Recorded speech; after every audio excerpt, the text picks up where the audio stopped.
Chapter 308.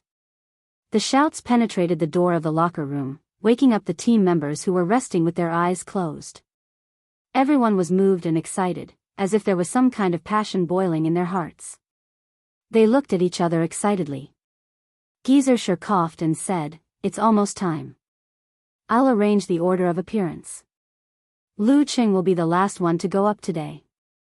"Me?" Lu Qing blurted out in surprise. "Shouldn't it be my brother-in-law to go up and end last year's regret? I'm ready to wave a towel on the bench." At this time, Lin K also made a move. He stepped forward and asked, "Coach, I want to go up." Geezer laughed and said, "Are you still holding a grudge over last year's game? Why should you care about this kind of opponent? It's good that you want to win, but don't lower yourself too much. It's settled. You'll be the last one next week." He didn't give Lin K a chance to complain and directly made the decision. Lin K's rare request was blocked. He tightened his lips and became more silent.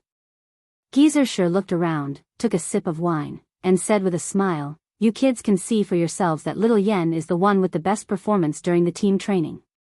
Those two brats are not human at all. She'll be the first one.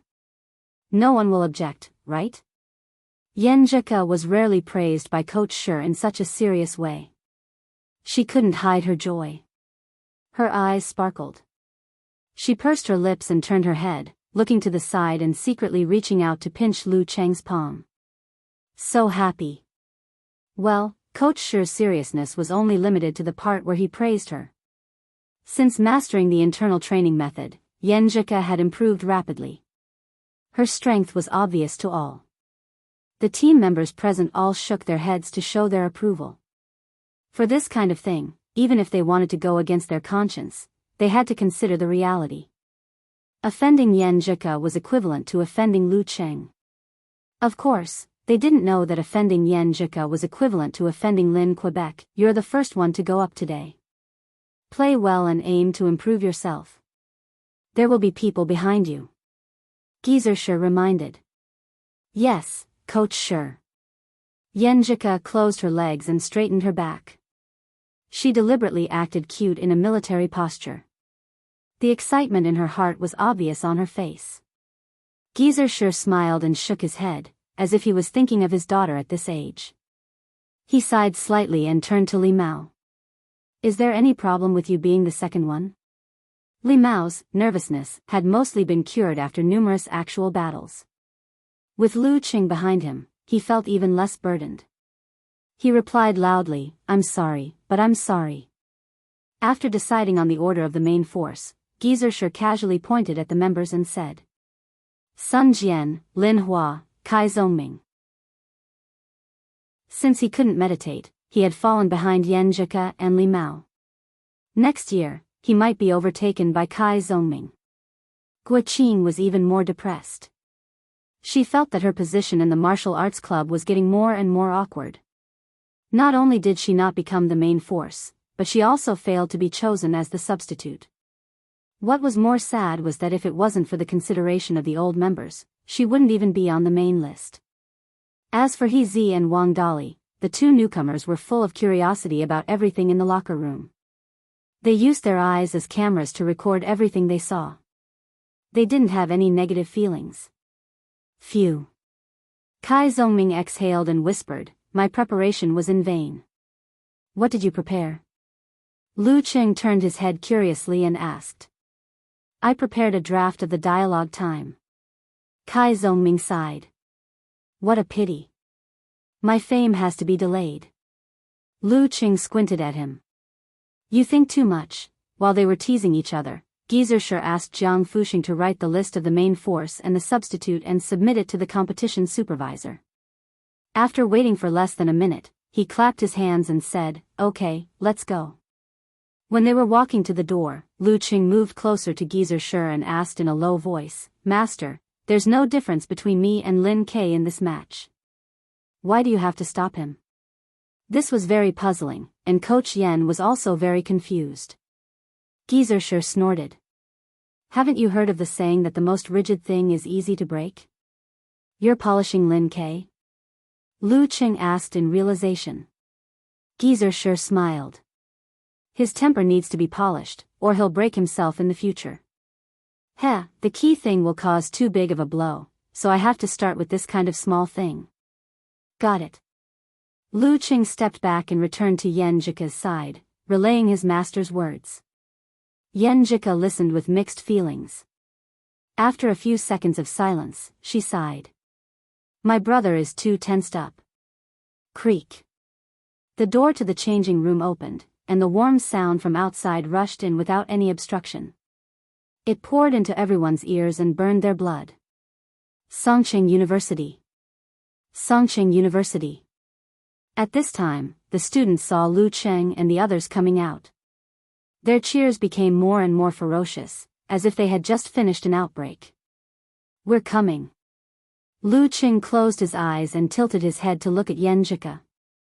From her eyes, he read the same thoughts as his. National University martial arts competitions were coming. Today's level of competition was not broadcasted on TV, internet, or even prepared and recorded. Only Shu Rui led the team to record the material for the program. She stood at the edge of the stands, feeling the pure madness and wanton in the sound waves. She couldn't help but sigh with emotion. It's so good to be young. I used to spend my youth like this too. But now, I have to run around for daily necessities, worry about falling in love, be confused about the future, and have a headache about interpersonal relationships. I'm so busy that I'm physically and mentally exhausted. How can I have the same state of mind as before? However, venting out all the negative emotions that had accumulated in such an atmosphere seemed to be a good choice. Shu Rui's blood began to boil as she listened. She wanted to close her eyes, forget about reality, and scream at the top of her lungs. Not far from her side, Li Liantong and the others were already waving their hands and creating a human flesh forest. In a place further away from her, Zhao Chong and the others were no longer reserved and polite. They were shouting until their faces were completely red. In the locker room of the away team. Listening to the noise outside and recalling the previous experience, Gu spontaneously said in his heart, that was then, and this is now. He looked at his father and said, as usual, I'll be the vanguard. You decide who goes first. Even if you lose, you have to lose beautifully.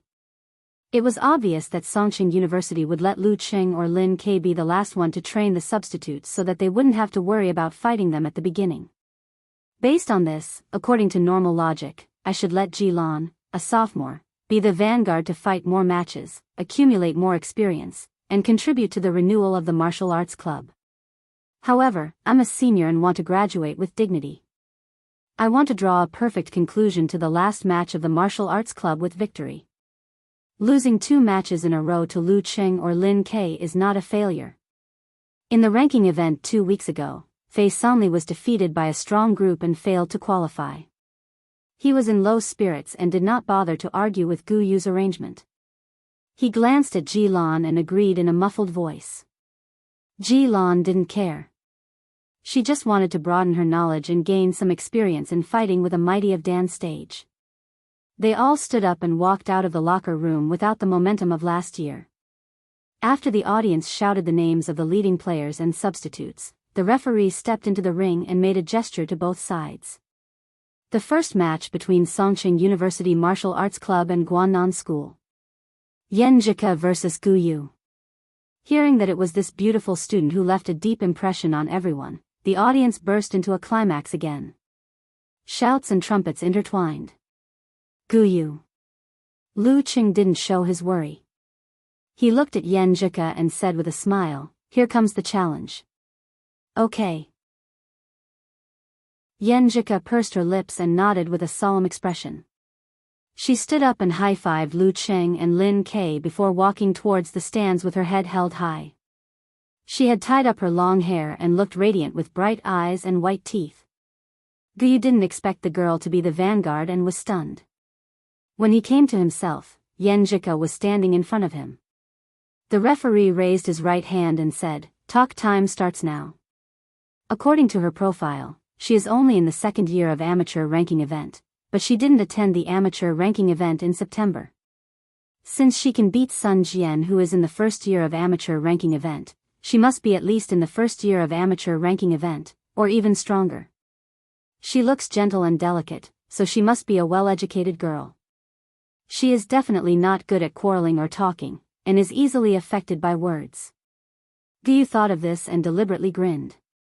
Although there are many female seniors with physical invulnerability, I still have to say that the ring belongs to men. Women shouldn't get involved. A special case is always a special case. Yen Jika was infuriated. She wanted to retort, but soon she calmed down. She knew it was impossible for him to have a good debate with her. In terms of cursing, swearing, and provocation, she might not even win against a primary school student. So annoying. He is unreasonable. She took a deep breath and closed her eyes to calm down. Ignoring Gu Yu's following sarcasm, she repeated Lu Cheng's words in her mind. Martial arts competition is not about words. Martial arts competition is not about words. Martial arts competition is not about words. Martial arts competition is not about words.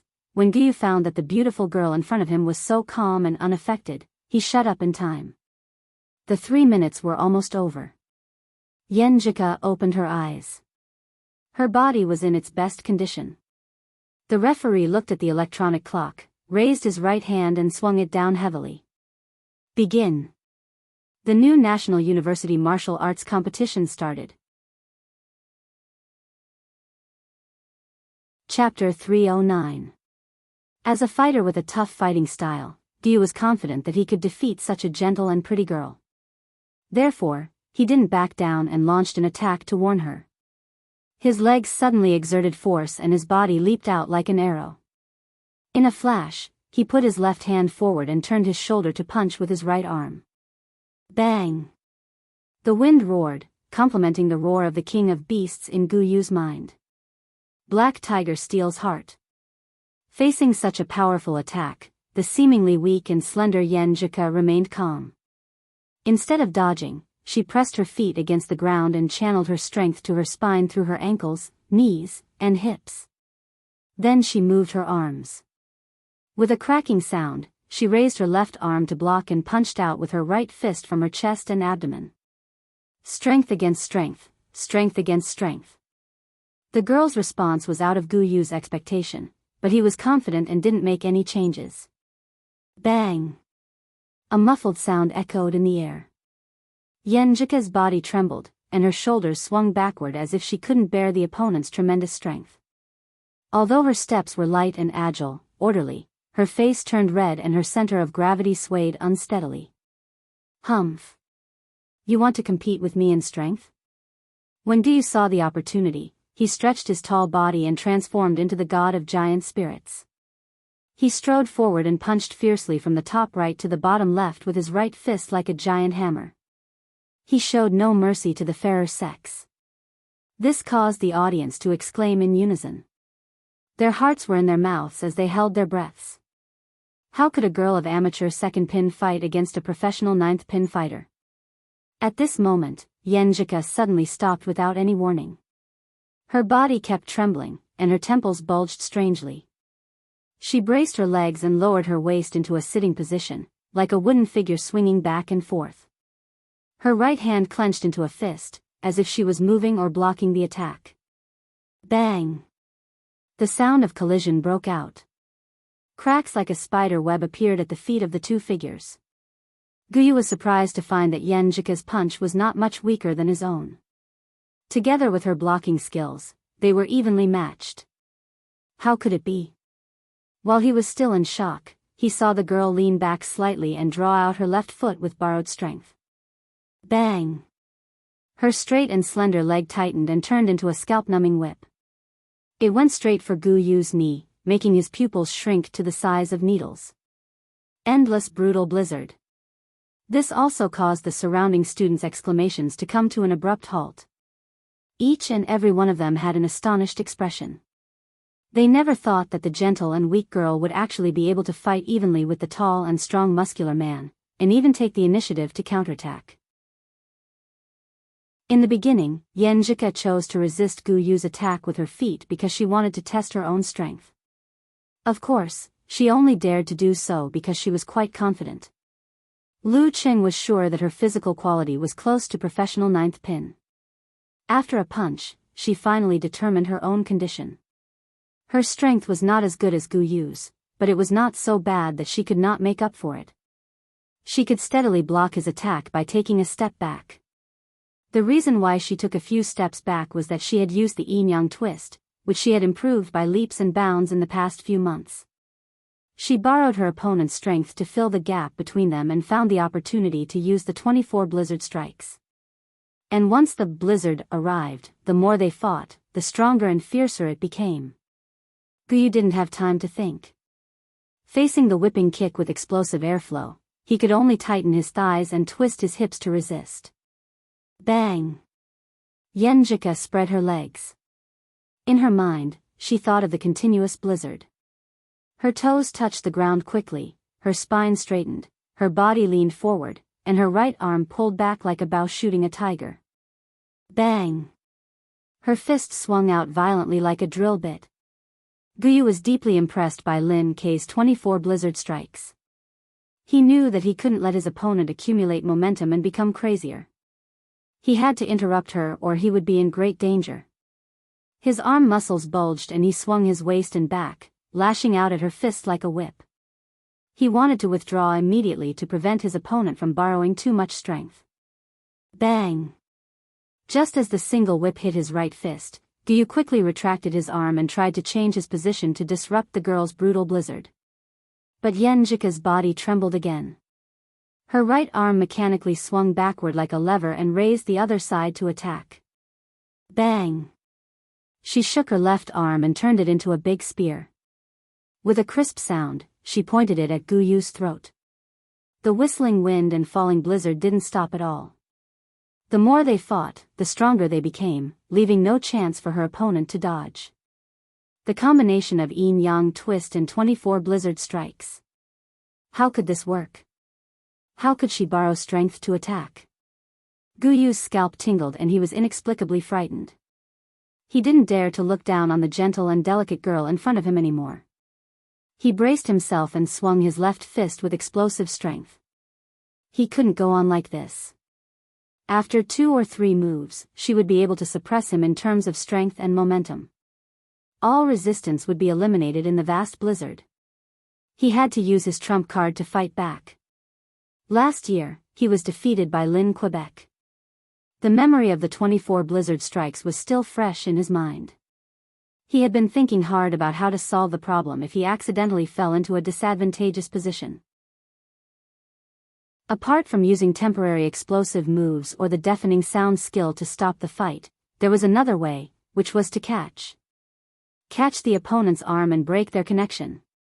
Gu Yu didn't know the deafening sound skill, the secret skill, the blast punch, or the bear form.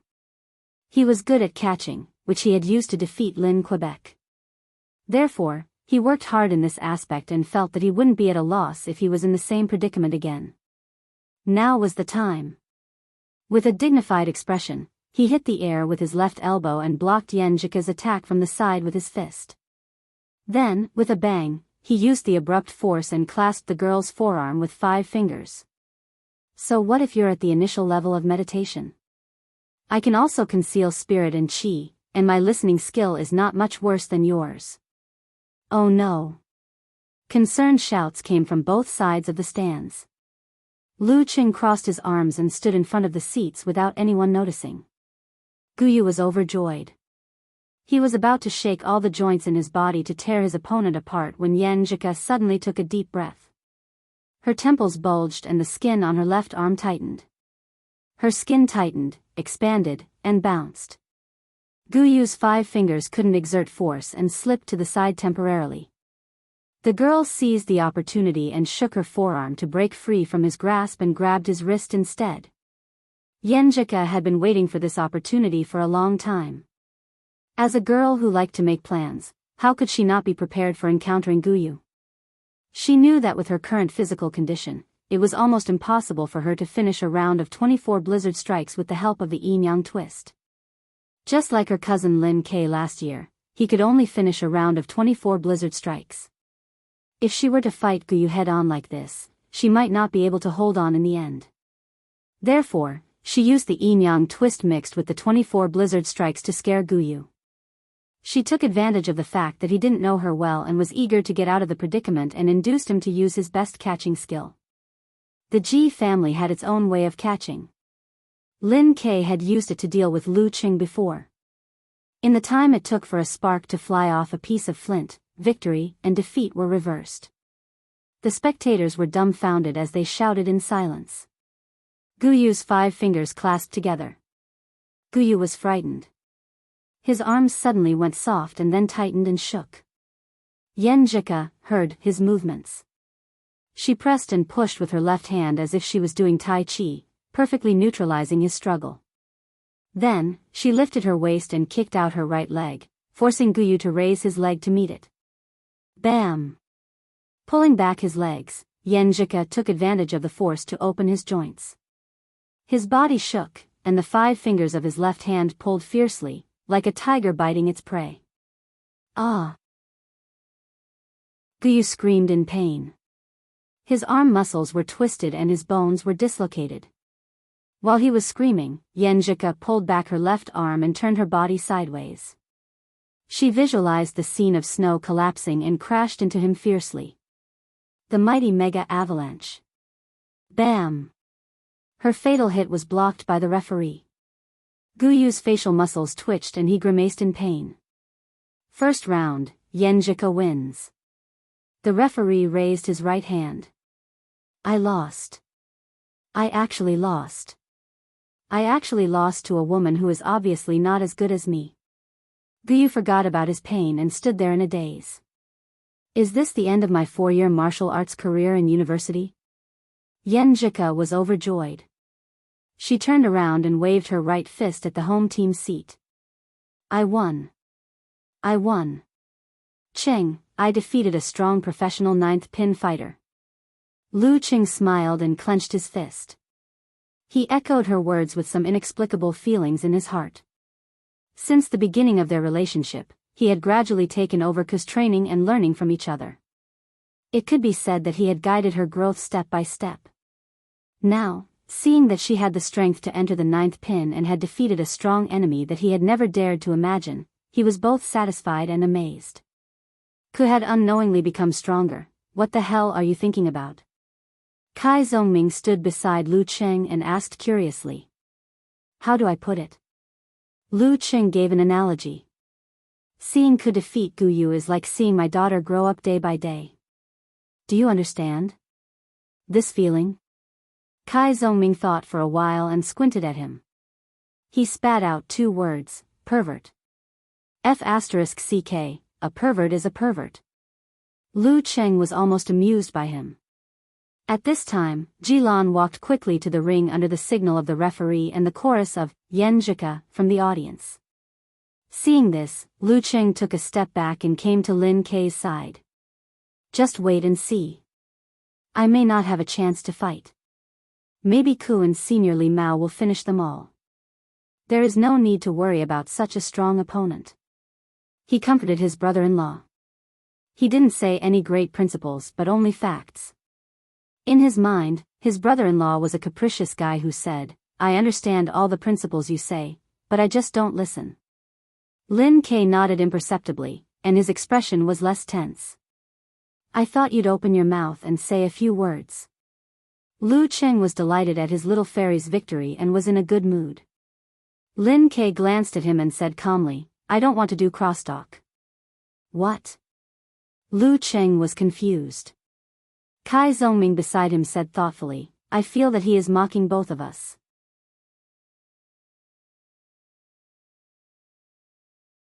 She nimbly moved to Yenjika's side, slid close to her, and gave her a low kick, which made a crisp sound. Yenjika swung her right shoulder backward and pulled her body to face Jilan. She took advantage of the situation and whipped out her leg, which tore the air and made a sharp sound in the ring. Bang!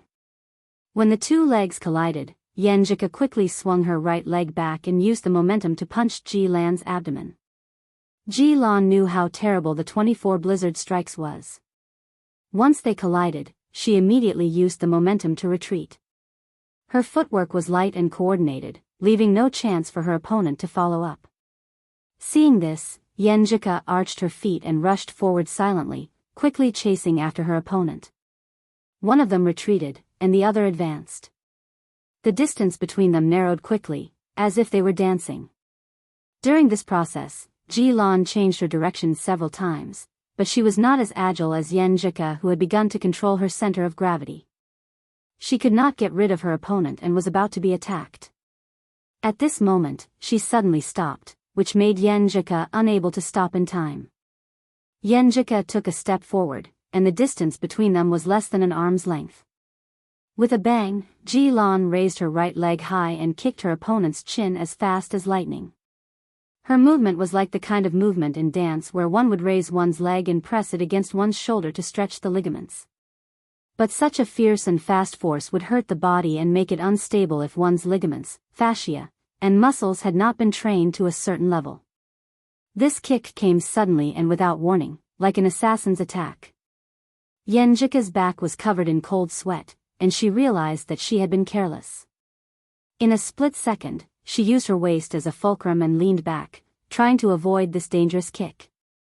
At the same time, she raised her hands according to her usual practice to resolve the follow-up killing move. Bang!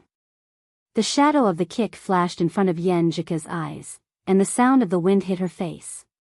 After the kick missed, Ji-lan exerted strength in her waist and back, pulling the right leg that was raised high, and made an aggressive axe chop, swinging it between her opponent's chest and abdomen. Serial kick technique. Yenjika half raised her body and raised her hands in time. One of her arms was raised to block the back of her opponent's Achilles tendon, while the other hand was empty and pushed to the side.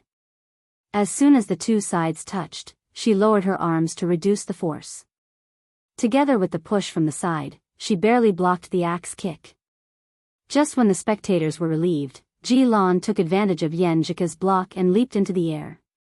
Her left leg flew out and kicked at her opponent's body. Triple kick technique. Seeing that Yenjika couldn't raise her hands or legs to block the attack and was in imminent danger, she bounced her waist and straightened her body with great strength. Taking advantage of this momentum, she pulled back her arm that was blocking Ji-lan's tomahawk chop. With a flip and a push, she forcefully shook off Ji-lan and threw her far away, avoiding the fatal kick. After the 3 consecutive kicks failed to hit the target, Ji-lan immediately changed back to a wandering battle. She moved her legs and kept changing her position. From time to time, she would close in and kick, low, sideways, and roundhouse kicks. Yenjika also calmed down and countered the moves as they came, but she didn't give up the previous fighting style. Once she found an opportunity, she would chase and attack, but she was more cautious in her mind. During the chase and the exchange of blows, she locked onto her opponent again. Relying on her own flexibility, she gradually narrowed the distance between her and Ji-lan, making it impossible for her to get rid of her. Ji-lan gritted her teeth and suddenly jumped up. She kicked her legs quickly, fiercely, and fiercely. "I've been waiting for you." Yenjika had watched Ji-lan's competition videos and had the previous experience, so she was prepared for this. Her spine suddenly bounced like a dragon breaking out of its shackles. She stretched her muscles and bounced her waist and back, forcibly changing her center of gravity. She pulled her body back and dodged to the side, dodging Ji-lan's consecutive kicks in the air. Seizing the opportunity, she stretched out her hands and pushed to the side of Ji-lan. Ji-lan immediately flew diagonally and fell down. With a shake of her feet, Yenjika rushed forward. Before Ji-lan could steady herself, Yenjika put her right foot in between her legs and leaned forward, making Ji-lan completely lose her center of gravity and fall backward. Yenjika caught Ji-lan with her left hand and straightened her body. With a shake of her right arm, she punched Ji-lan's temple with a bang. Round 2, Yenjika wins. The referee shouted loudly. Yenjika retracted her hand comfortably. She gasped for breath and felt that she was almost at her limit. In the battle just now, she was so focused that she didn't think about this problem. She just wanted to defeat Ji-lan before she really couldn't hold on anymore. Ji-lan glanced at her and sighed dejectedly. She shook her head and turned back to the stone stairs. Fei Sanli touched his bald head and stood up helplessly. Gu Zhen and Gu Yu also looked gloomy. If this situation continued, their martial arts club might not even be able to see the leader of the other side. That would be too shameful. Without waiting for Fei Sanli to come to the arena, Yenjika waved to the audience on both sides with a sweet smile and left the arena amidst waves of cheers. Lu Qing walked up to her, extended his fist, and bumped it with hers. He praised her sincerely, awesome. Before this, he thought that Yenjika's achievement would be perfect if she could defeat Gu Yu. Unexpectedly, she defeated 2 opponents in a row. Yenjika smiled and raised her chin. She said, "Do you admire me?" "Yes, very much." Lu Qing answered with a smile. He didn't care about Shu Rui, who was recording the match nearby. This reporter should have known about his relationship with Yenjika. After all, she almost stopped them from being intimate. At this time, Li Mao left his seat and walked to them. "Come on." Lu Qing and Yenjika bumped fists with him. Since Li Mao and Fei Sanli were new to the arena, they didn't need to recover their strength. The referee asked the staff to clean up the arena. Li Mao stood in a clean and empty place. Looking at the bald martial artist not far away, he couldn't help but think of the past. He sighed. At that time, he was trembling with fear and nervousness. At that time, he was filled with self-blame, regret, and pain. He really did not expect his current situation at all. Nervousness almost didn't affect the match. He even had a chance to reach the professional 9th pin. He closed his eyes and recalled Coach Shi's consolation and guidance, Lu Cheng's persuasion and encouragement, and the understanding and support of the special training members of the martial arts club. Thank you all. At the home team seats, Lu Cheng sat down with the exhausted Yenjika and looked up at the arena. What is senior brother Li Mao thinking about? He saw Li Mao with his eyes closed and gossiped out of boredom. Kai Zhongming took the initiative to answer, maybe he's thanking the country, the TV station, Songqing University, or something like that. Don't talk nonsense. Lu Qing glanced at him. You know it's nonsense. We can't read senior brother Li Mao's mind. How can we know what he's thinking? That question of yours was wrong to begin with. Kai Zhongming chuckled. After listening to their crosstalk for a while, Yenjika leaned over and whispered in Lu Cheng's ear, "Do you think senior brother Li Mao can win?" There's hope.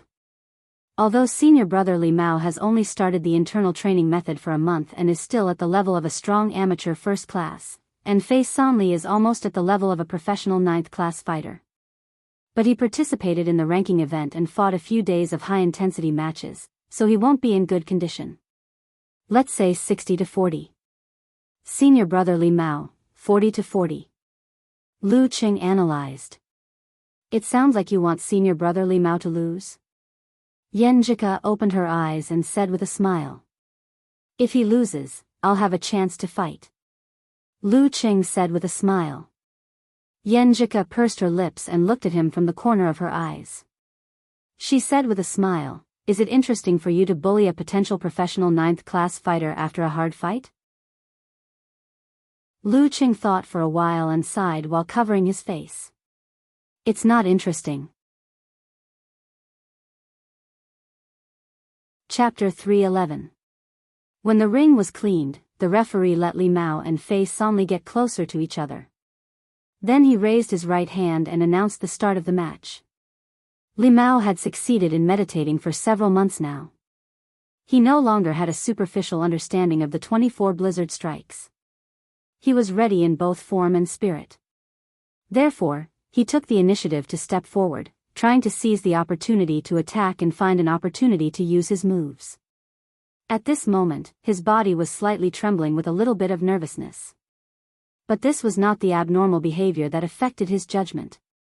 It was the normal psychology of wanting to win and fearing to lose, which stimulated the secretion of hormones and nerves. Fei Sanli had anticipated Li Mao's opening attack.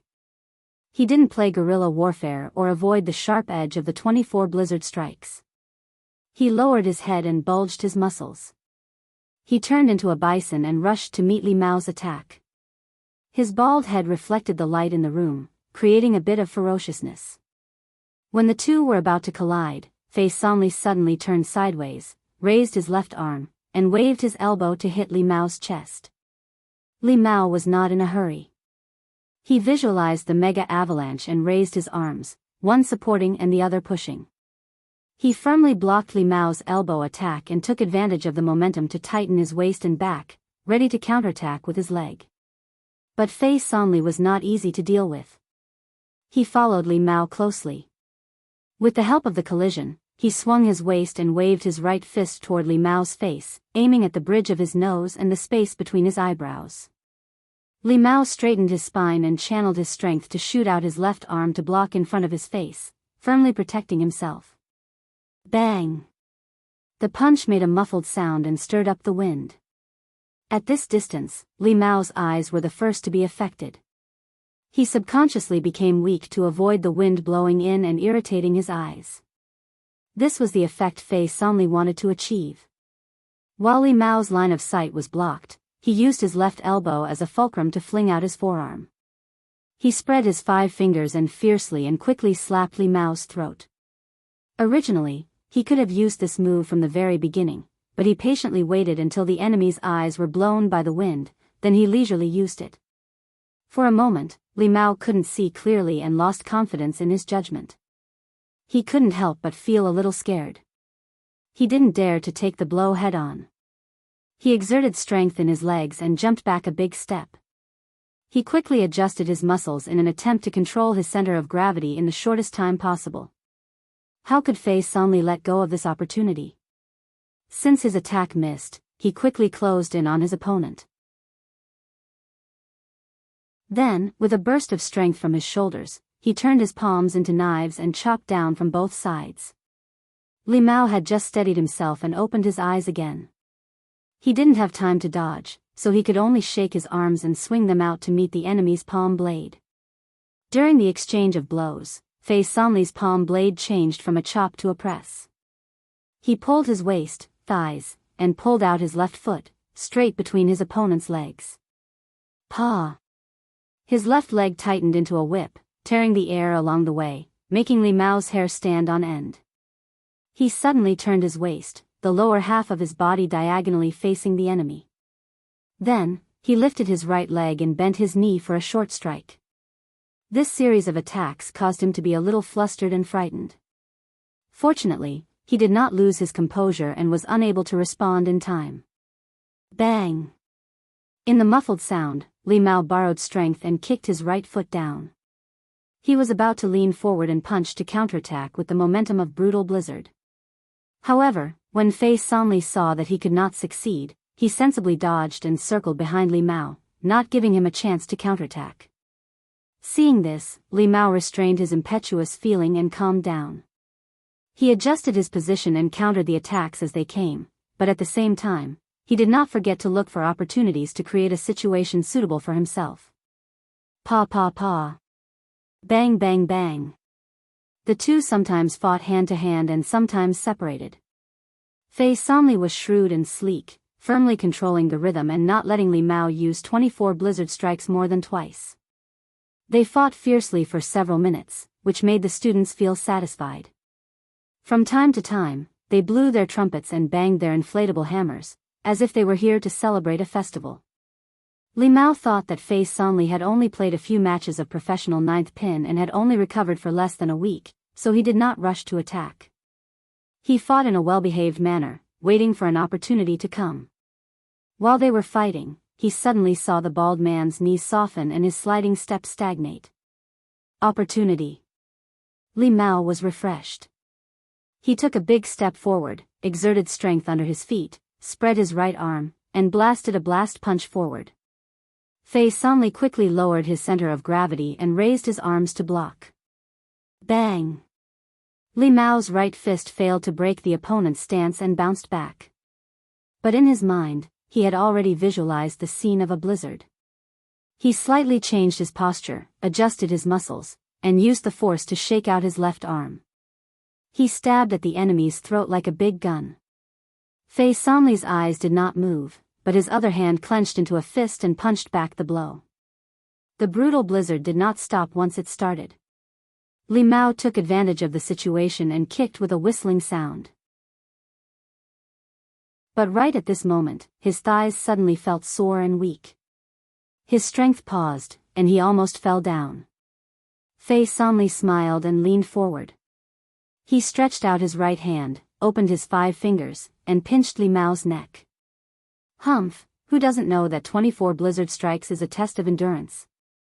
I let you hit so many times in order to exhaust your physical strength and push you to the limit step by step. In the end, he purposely showed a flaw, forcing you to use brutal blizzard again. And at this time, how many moves can you make in your current state? Hee, if you continue to fight steadily, I will have a flaw, and the winner will be uncertain. The referee raised his right hand and announced the result. Fei Sanli wins. Hearing this, Fei Sanli withdrew his right hand and looked at Li Mao with a smile. Boy, you are still too inexperienced. Although we are all juniors, I have been through hundreds of battles. Li Mao exhaled, feeling a little lost and sad, but more of self-examination and reflection. He did not feel the pain. In a martial arts competition, there was no such thing as only winning and not losing. And Fei Sanli was indeed better than him. He turned and walked to the stone steps, while the students in the stands cheered and encouraged him. Li Mao, come on. You fought well. They were very confident about the final result, and the temporary failure did not affect their mood at all. Hearing these cheers, Li Mao smiled and raised his hands to thank them, without any guilt or pressure. In the home team seats, Lu Qing looked at Yan Jika and said with a smile, "It seems that I have to bully the weak." Yan Jika rolled her eyes at him and hummed, "If you can't win in 3 moves, don't come back." She reached out and high-fived Lu Qing. 3 moves? You are too lenient to Qing, aren't you? Kai Zongming interrupted, "I'll bet on 1 move." Bet on what? Lu Qing did not rush to the arena, but bumped fists with his team members one by one. Kai Zongming said without hesitation, "Bet on my integrity." Don't you go easy on me. Forget it. What's the point of betting on something you don't have? Lu Qing tidied his sleeves and walked to the stone steps. Seeing him, the whole stadium suddenly became noisy. Yan Shaoling standing in the aisle, Zhao Cheng, Li Liantong and the others in their seats all raised their voices and shouted a name. Lu Qing. The sound was overwhelming, as if they were welcoming their hero. Lu Qing waved his hand and walked along the road to the stone steps. Mu Jinyan in the stand stamped his feet and complained that Coach Shi did not let Lin Ke go. Standing in front of Fei Sanli, Lu Qing looked calm and his eyes were clear. He smiled and said, "Don't worry. I'll do my best." This was the respect for the fighter. Don't worry. I don't F** King feel relieved at all. Please, don't respect me. Fei Sanli took a deep breath and saw the referee raise his right hand again. He shouted, "Start." He did not even bother to say which round it was. Anyway, it was the last round. Fei Sanli knew that he was exhausted and did not struggle. Anyway, it was not shameful to lose to Lu Qing. Even in his best condition, there was a huge gap between him and Lu Qing, let alone now. He abruptly took a few steps forward, swung his arm, and punched out powerfully. Lu Qing smiled. He opened his right hand and grasped Fei Sanli with his palm. When they touched, Lu Qing suddenly reversed his qi and blood and condensed them in his lower abdomen. Fei Sanli suddenly felt his fist sinking into nothingness. It was soft and powerless. Then he saw the enemy's arm bulging and felt a violent and majestic force surging toward him. It was as if he had encountered a real dragon that had ascended to the sky. Lu Qing's dantian qi gushed out. He swung his waist and back, shook his arm and threw Fei Sanli high into the air. Fei Sanli entered the state of cloud riding without resistance. He quickly adjusted his center of gravity and tried to stabilize his body. But he was surprised to find that he did not lose his balance at all. He just flew up. Bam! He landed firmly on the ground and saw the edge of the arena. He saw it from the outside. He was thrown out of the arena from the center position. He did not know how many meters he flew, but his center of gravity was stable and he did not stagger. His ability to lift something heavy as if it were light was simply terrifying. Fei Sanli looked up in surprise and saw Lu Cheng had put away his stance and was standing there leisurely. At this time, the referee announced the final result. Lu Cheng wins. Songqing University Martial Arts Club wins. The students were stunned by the scene just now. They had a feeling that it was unscientific. Only when they heard the referee's voice did they come back to their senses. They blew their small trumpets to create a lively atmosphere. When Lu Cheng turned around and left the arena, they shouted in unison, "Lu Cheng! Lu Cheng! Lin K! Lin K! Songqing University! Songqing University!" Enjoying the atmosphere, Lu Cheng returned to his seat and said to Yan Zhika with a smile, "One move." Yan Zhika snorted and turned her head with a smile. Then she looked at the arena and both sides. She suddenly thought of the next division and the final round in April next year. At this time, Shu Rui came over with her team to record the details of their celebration. "Lin K, I rarely see you play with your phone." She glanced at the expressionless young man who was typing on the screen. Lin K looked at her and did not answer. He continued to type in the search box. What's the joke about the hunter and the bear? Chapter 312. After a round of greetings, the members of the martial arts club returned to the locker room joyfully. Shu Rui, leading the team, followed them in with a smile. "Just do what you need to do. Just pretend that we don't exist." After applying, she got Geezer Sher's permission to enter the locker room for the next few matches and shoot some material to enrich the details of the documentary. Hearing her words, everyone looked at each other and secretly complained, "We are not exhibitionists. How can we act as usual in front of the camera?" Especially Lu Cheng, he was even more depressed. "Well, the good thing of applying ointment for my fairy is gone." He didn't want to take advantage of her. After all, there were many unfamiliar junior brothers and sisters in the locker room. It would be awkward to be too close to Yan Zhika. He just wanted to treat it as a warm and sweet daily routine.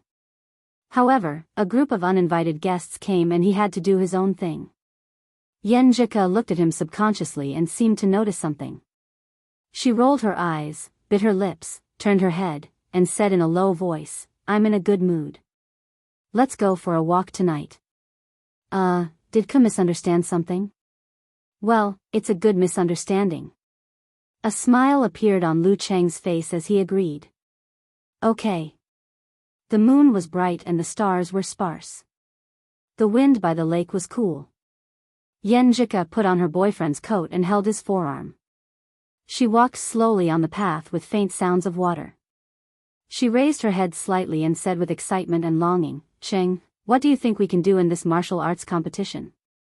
Her hair was slightly messy, her face was bright red, her pink lips were moist and glossy, and her eyes were bright and watery. Lu Cheng put one hand in his pocket and felt refreshed. He thought for a while and said with a smile, "I'm only telling you. I won't tell anyone else. Otherwise, I'll be laughed at. My goal is to be the champion, the national champion." What a coincidence. Me too. Yan Zhika replied with a smile and a look of surprise in her eyes. She raised her voice at the end. "I know Shanbei is very strong, Capital College is strong, Huahai and Guangnan are not weak either. In other people's eyes, they can firmly suppress us. But I still want to win and I think we have a chance to win." Lu Cheng didn't hide his chest in front of his girlfriend. "That's right, next April, who knows how much you and my brother will grow. But we can't be careless. It's said that Chu Hui of Sanjiang has become much stronger, and Shannon is not easy to deal with." The two of them walked along the lakeside and weaved their future together. They were in high spirits and seemed to have endless topics to talk about. As they approached the long bridge, they suddenly saw a familiar figure standing by the railing of the wooden platform. Ah, Qing. Yenjika tried to call her with uncertainty. Guaqing turned around abruptly and wiped the corners of her eyes in a panic. She laughed dryly and said, "Ku, Cheng, what a coincidence. I thought I recognized the wrong person." Yenjika chuckled at first. Then she noticed that something was wrong with Qing and asked with concern, "Qing, what's wrong?" They were all crying. Guaqing lowered her eyes and clenched her fists. I don't want to. I want to quit the special training." Lin Sanjiu was thinking if she should ask Cheng to leave first so that Qing wouldn't feel embarrassed to talk to her. "You don't want to join the special training? Why?" Yenjika blurted out. Lu Cheng was also surprised. Why did Guaqing suddenly want to quit the special training? Guaqing took a deep breath and forced a smile. "I'm in my second year. I'm so nervous about my classes. I'm afraid that my grades will drop again. I think I should focus on my studies." Yenjika seemed to have sensed something. Instead of persuading her directly, she kept silent and considered her words. At this moment, Guaqing walked a few steps impatiently. Like a tight string that had finally reached its limit, she suddenly broke down and said, "Ku, I feel so useless. I'm so stressed. I've been practicing visualization for more than a year, but I still can't enter meditation. I'm so sad to see you guys surpass me one by one, running faster and farther away. I've cried several times. The junior brothers and sisters behind me are also stronger than me. I can't even be a substitute now. I'm almost out of the list. The boy I'm chasing doesn't like me. My grades are dropping so badly that I've been criticized by the counselor. I'm such a failure. I'm so useless." Listening to her hysterical outburst, Lu Qing felt like he had never known her before. He didn't expect this straightforward, outgoing, silly sister to have accumulated so many negative emotions and bear so much pressure. He turned to look at Yenjika and saw the same expression on the girl's face. She was shocked, pitiful and shocked. When they were chatting, Qing was always the one who showed off, making others unable to feel her pain and sadness. Who knew that she had such a weak, helpless and desperate side? In the locker room this afternoon, she seemed to be very sad. Qing, relax a little. You are like this because you put too much pressure on yourself.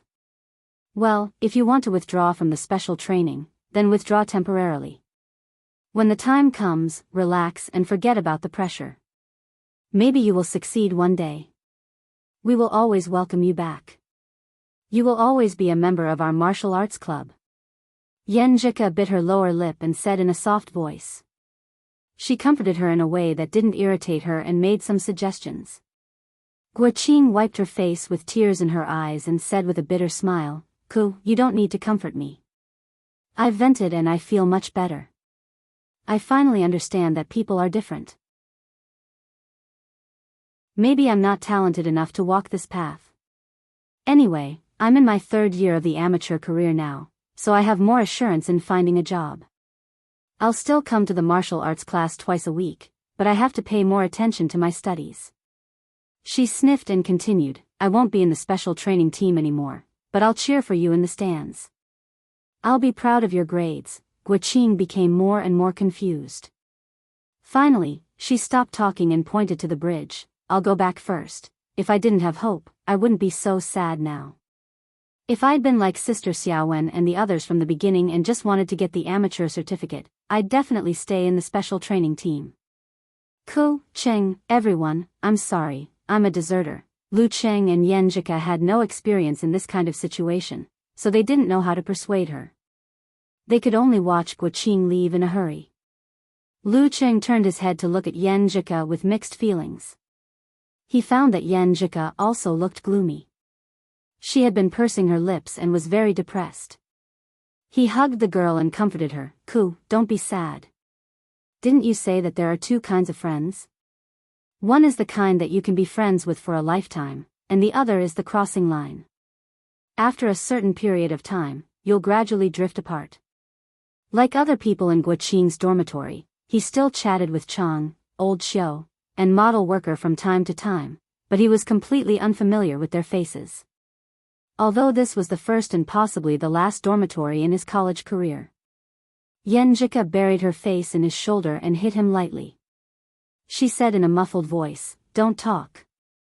I know the reason, but I still can't help but feel depressed and sad." Lu Qing stroked her back gently and looked at Guoqing, who was getting farther and farther away. Suddenly, a song came to his mind. Although it was not so suitable, it was still a little appropriate. There are thousands of doors, but there is always one who has to go first. Alas, for this rare reunion, we must leave the best and most profound memories. We must win the championship of the National University Martial Arts Competition once. Guoqing's withdrawal surprised and shocked Li Mao, Sun Jian, and the others. The depression lingered in the special training team for a long time. But after a week, when the second round of the knockout competition was over, everyone had almost forgotten about it when they enjoyed the victory and ridiculed Kai Zhongming's performance. They no longer mentioned Guoqing. This was cruel, but this was the reality. Everyone adjusted their mood and moved forward. They easily passed the third round of the knockout competition and entered their group. The first game was an away game against the seeded team of their group, Shannon University Martial Arts Club. On Saturday morning, the high-speed train drove out of the station. Lu Cheng and the others sat separately, either looking out of the window at the fast-passing scenery or whispering about their opponents. The first strong opponent of this competition was coming. Chapter 313. Mu Yu, top professional 9th pin. He's good at ancient Xingyi martial arts such as dragon, tiger, leopard, bear, eagle, and modern martial arts such as cannon fist and spear finger, but he hasn't mastered tremor force yet. He has the supernatural ability of misfortune and is known as Bane. He can cause bad luck to a specific person within 20 meters. The backlash will be random friends and family. He looks so old that it's almost premature. His nickname is Old Man Mu. Lin Xiaoji, female, top professional 9th pin. She's quite talented in martial arts and is expected to enter the Dan stage before graduation. She was taught by Mu Yu and is good at martial arts similar to his. Her catchphrase is "I used to believe in science." She has amulets and defensive spells from various martial arts sects, but she's still the one with the highest probability. Jean Dolly, strong professional 9th pin. He just got his certificate in October. His martial arts are of the same origin as Mu Yu and Lin Xiaoji. His fighting style is relatively aggressive and he likes to court death. His family is in engineering and he likes to race. He often rides a heavy motorcycle to school. He's easygoing and a little hyperactive. While the bullet train was speeding, the information of the leading fighters of the Martial Arts Club of Shannon University flashed through Lu Cheng's mind. He and Yan Jika often discussed these things so that they wouldn't be defeated by Shan Bei in the quarterfinals. At this moment, his phone vibrated with a message.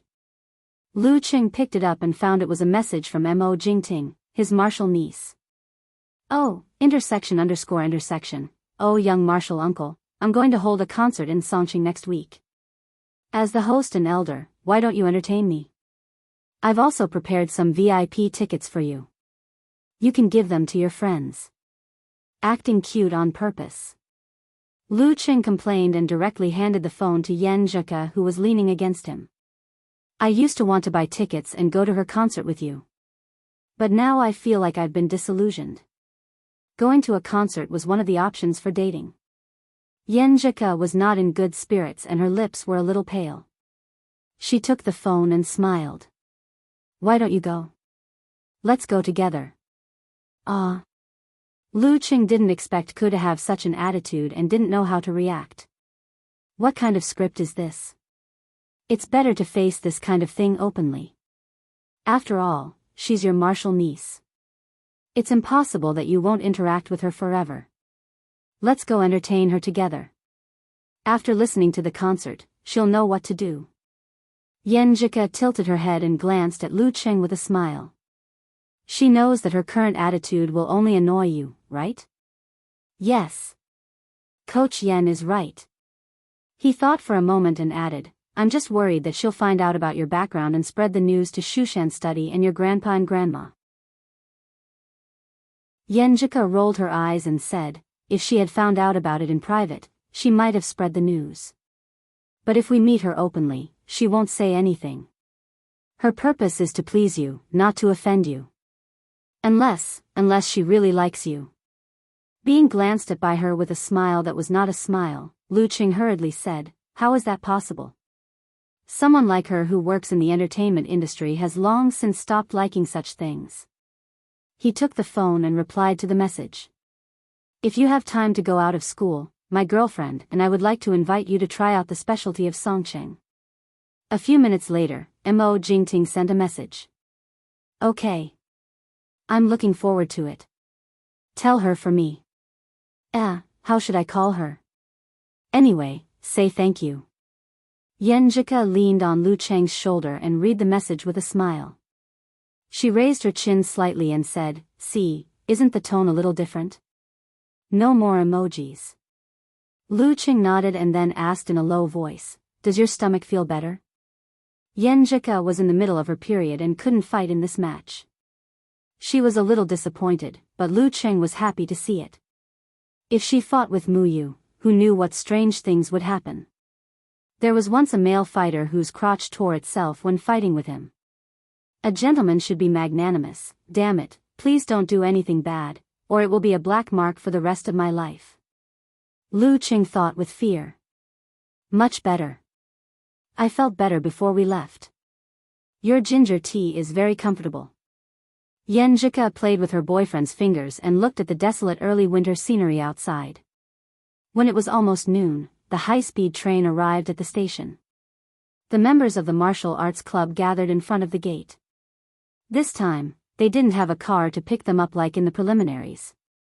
They had to take separate taxis. Is there anyone with a bad sense of direction? As the club president, Kai Zongming asked carefully. Me. Me. Me. Me. Me. Hezi raised her hand, Li Xiaowen raised his hand, Yan Shaoling and Mu Jinyan, who came as fans of the team, also raised their hands. Kai Zongming's mouth twitched. Why are you a roomful of bad sense of direction? Birds of a feather flock together. Yan Shaoling answered seriously and proudly. Then you have to split up and let others take you. Don't lose yourselves. Kai Zongming said with a smile. Yenjika leaned over and whispered in Lu Cheng's ear, actually, I'm a bit of a bad sense of direction too. I really don't see it. Lu Cheng was surprised. Anyway, we have mobile navigation now. I just can't tell north from south. Yenjika pursed her lips. And I have a human navigation device. I always thought that people who are good at science wouldn't be bad at sense of direction. Lu Cheng sighed with a smile. I think so too. Yenjika said with a sad and angry face. But there are always exceptions. When Shu Rui and the shooting team arrived, they found some food in the high-speed railway station and then divided into groups to take taxis to the old campus of Shannon University. Little Ming was a clever boy. He let Lu Cheng and Yenjika form a group without anyone else. In his words, he had to take care of other people's eyes and ears. In the afternoon, the road was not congested and the taxi drove smoothly. The driver looked at him in the mirror and smiled. Hey, are you also a student of Southern University? Me? Lu Cheng held Yenjika's finger with one hand and pointed at himself with the other. Yeah. You look like a student. Are you picking up your girlfriend at the high-speed railway station? The driver changed the topic. Why do you think so? Why can't she pick me up at the high-speed railway station because she is a student of Southern University? Lu Cheng argued with a smile. The driver laughed. In this world, only men pick up women. No woman picks up men. That's not necessarily true. Lu Cheng looked at Yen Jika with a smile. Will you pick me up? Yen Jika looked at him and snorted. Depends on my mood. The driver seemed to have confirmed Lu Cheng's identity. He immediately nagged, my daughter is also a student of Southern University in the School of Macromolecule. Well, there aren't many girls majoring in macromolecule, Lu Cheng said casually. That can't be helped. No one in my family knows about it. The driver answered carelessly. She was supposed to go home last night. She said that there was a martial arts competition today and she had to cheer for the team. What's the point of a girl watching this kind of fighting? It's okay. It's good for her health and self-protection, Lu Cheng said perfunctorily. The Martial Arts Club of Southern University is very strong. We often hear that old man Mu can beat 10 people by himself. The driver didn't care about Lu Cheng's opinion and continued with a smile. Mu Yu. He has a supernatural ability and is known as the Bane. Lu Cheng added with interest when hearing about martial arts. Yen Jika also listened with great interest. Yes. The driver was more convinced of Lu Cheng's identity. You also like martial arts competitions? After chatting for a while, Lu Cheng and Yen Jika had a good impression of the martial arts atmosphere of Shannon University. The driver almost introduced his daughter to them. At the north gate of the university, the martial arts club gathered. They walked through the road with dozens of hundreds of old trees and arrived at the stadium. There was still more than an hour before the competition started. There were only a dozen students doing exercises in the stadium. Fortunately, the receptionist of the Martial Arts Club of Shannon University had already talked to Li Xiaowen. He waited by the door and led them into the visiting team locker room. At the door of the strength training gym, a tall figure looked at the scene and sighed. Songqing University is early. She had a high ponytail and looked clean and fresh. However, she was wearing gaudy clothes, such as Buddhist beads, Taoist symbols, crosses, Arabic and so on. She was Lin Xiaoji, one of the leading members of the Martial Arts Club of Shannon University. She was a little unsettled because of the upcoming battle, so she decided to come to the Martial Arts Club in advance to do some warming up. Lin Xiaoji walked to the locker room of the home team with the key in her hand. She turned the key and found the door was already open. She pushed the door open and saw old man Mu Yu, who looked like a man in his 40s or 50s. His hair was sparse. Captain, you're early too. Lin Xiaoji blurted out in surprise. Mu Yu lowered his hands and leaned forward. He sighed and said, I'm a little nervous, just like last time when we were fighting against Shanbei. Double Dan stage, one at 7 and one at 8. It was almost the same as last year's Shanbei. As soon as he finished speaking, the door of the locker room was pushed open again. Jean Dolly walked in with a hippie hairstyle. He was startled and said, Damn, there's someone even earlier than me. Why are you all here? We're just worried about this match. If we lose, we'll probably face Shanbei in the quarterfinals. Lin Xiaoji didn't hide her emotions. But she quickly adjusted and smiled again. But we still have a chance. First, they might be careless and only send one of them, Lin Ke or Lu Cheng. Impossible. This is a crucial match. Mu Yu denied.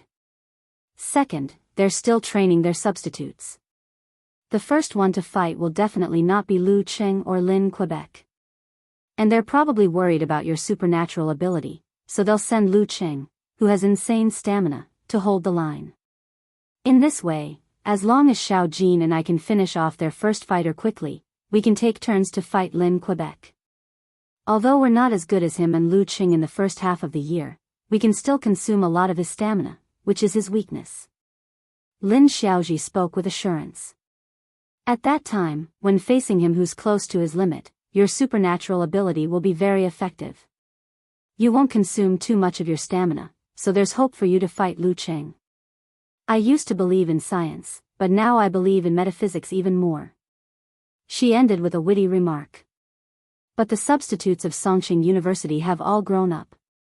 It won't be easy to finish them off quickly. Mu Yu sighed again. Lin Xiaoji smiled and said, That's good. I haven't had a chance to use the new thing I've learned. Besides, the outside world thinks Songqing University will win. They think we can't win. This will make them proud and arrogant. Speaking of this, she looked at Mu Yu and then at Jean Dolly. Suddenly, her expression became solemn. Besides, there's a saying that goes, an army with grief will always win.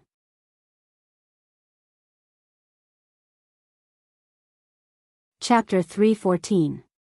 When the match was about to start, Geyser clapped his hands in the visiting team's locker room to wake up the members who were resting with their eyes closed. It's almost time. Get up and get ready. When we play Shanbei, we have to extort some money from the stingy school. We have to go there one day earlier. We can't be so tired again.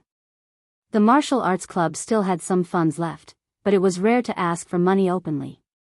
Geyser certainly didn't want to miss this opportunity, especially since he could stimulate the principal and find an excuse to drink with him. Starting from the group stage, Songqing, which didn't perform well last year, would play away games all the time, even if it was the first versus the second in the quarterfinals. This made Li Liantong, Zhong Yanru and other students feel very regretful because they couldn't witness the victory in the Songqing University Martial Arts Club and cheer for them together.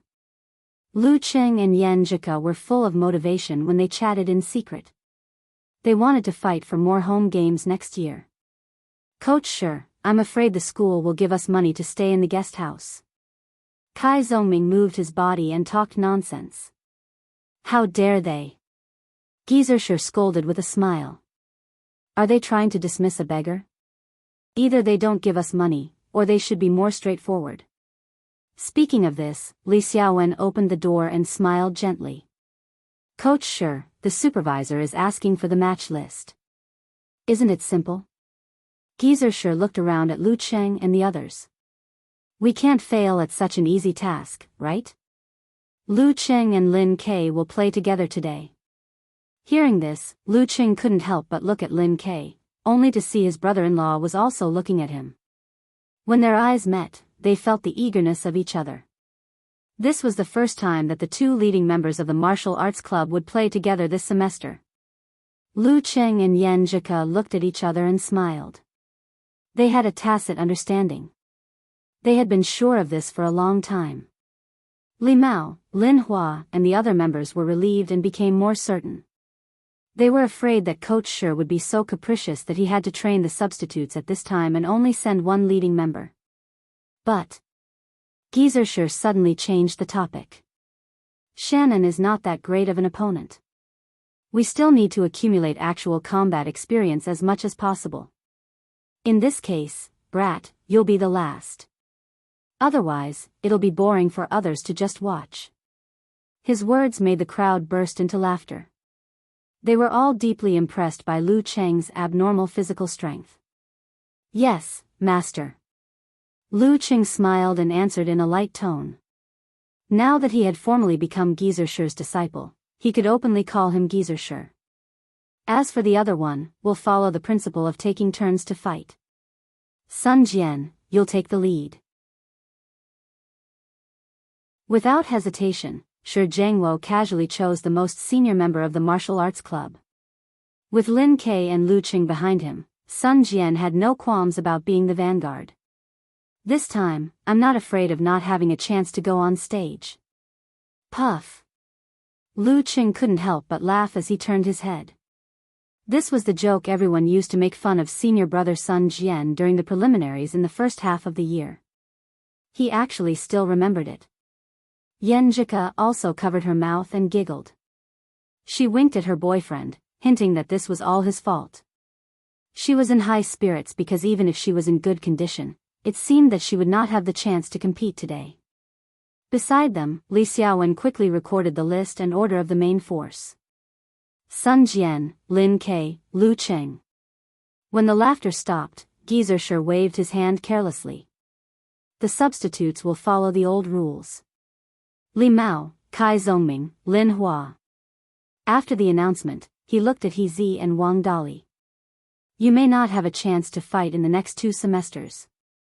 Just follow the others and broaden your horizons. Put more energy into the individual ranking event. Yes, coach, sure. The two freshmen were still interested in the novelty and had a sense of honor, so they answered with vigor. Of course, Hezi's current interest was in her identity as a frontline cat reporter.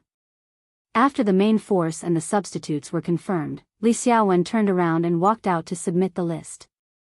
As the door of the locker room opened and closed, Lu Qing saw that it was full of students outside, with only a few empty seats. The martial arts atmosphere in Shannon is really good. He praised in his heart, thinking of the taxi driver's daughter. She was definitely among the thousands of students, unremarkable and ordinary. However, it was precisely because of the accumulation of these unremarkable and ordinary spectators that he was able to create an atmosphere that moved him and made martial artists hot-blooded. Let's go. After waiting for a while, Geyser waved his hand and coughed twice. With a creak, the door opened. The picture of Shannon University's martial arts arena was reflected in the eyes of Lu Qing, Yan Zhika, and the others. They raised huge banners with their common thoughts written on them. Together through thick and thin. Win or lose, we'll stand together through thick and thin. Just as the people of Songqing University Martial Arts Club walked out, one of the stands suddenly erupted with tsunami-like shouts. Shannon University. The other side of the stands immediately responded. Never admit defeat. The sound waves were deafening and the momentum was astonishing. In such an environment, martial artists with a slightly weaker mentality would have their will shaken, and it would be difficult for them to exert their full strength. Unfortunately, most of the members of the martial arts club were old foxes. They had seen Yimo's hellish home ground, so they were not frightened by this kind of friendly demonstration. After a wave of shouts, the referee stepped into the ring, and the broadcast announced the first match in real time: Sun Jian of Songqing University Martial Arts Club. Shannon University Martial Arts Club. The announcer paused for a moment to give the audience time to react.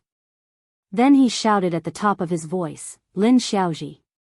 Lin Xiaoji. The students responded with the greatest enthusiasm and excitement. This made them look like they had the upper hand, and not the home team that everyone thought had little hope of winning. Lin Xiaoji.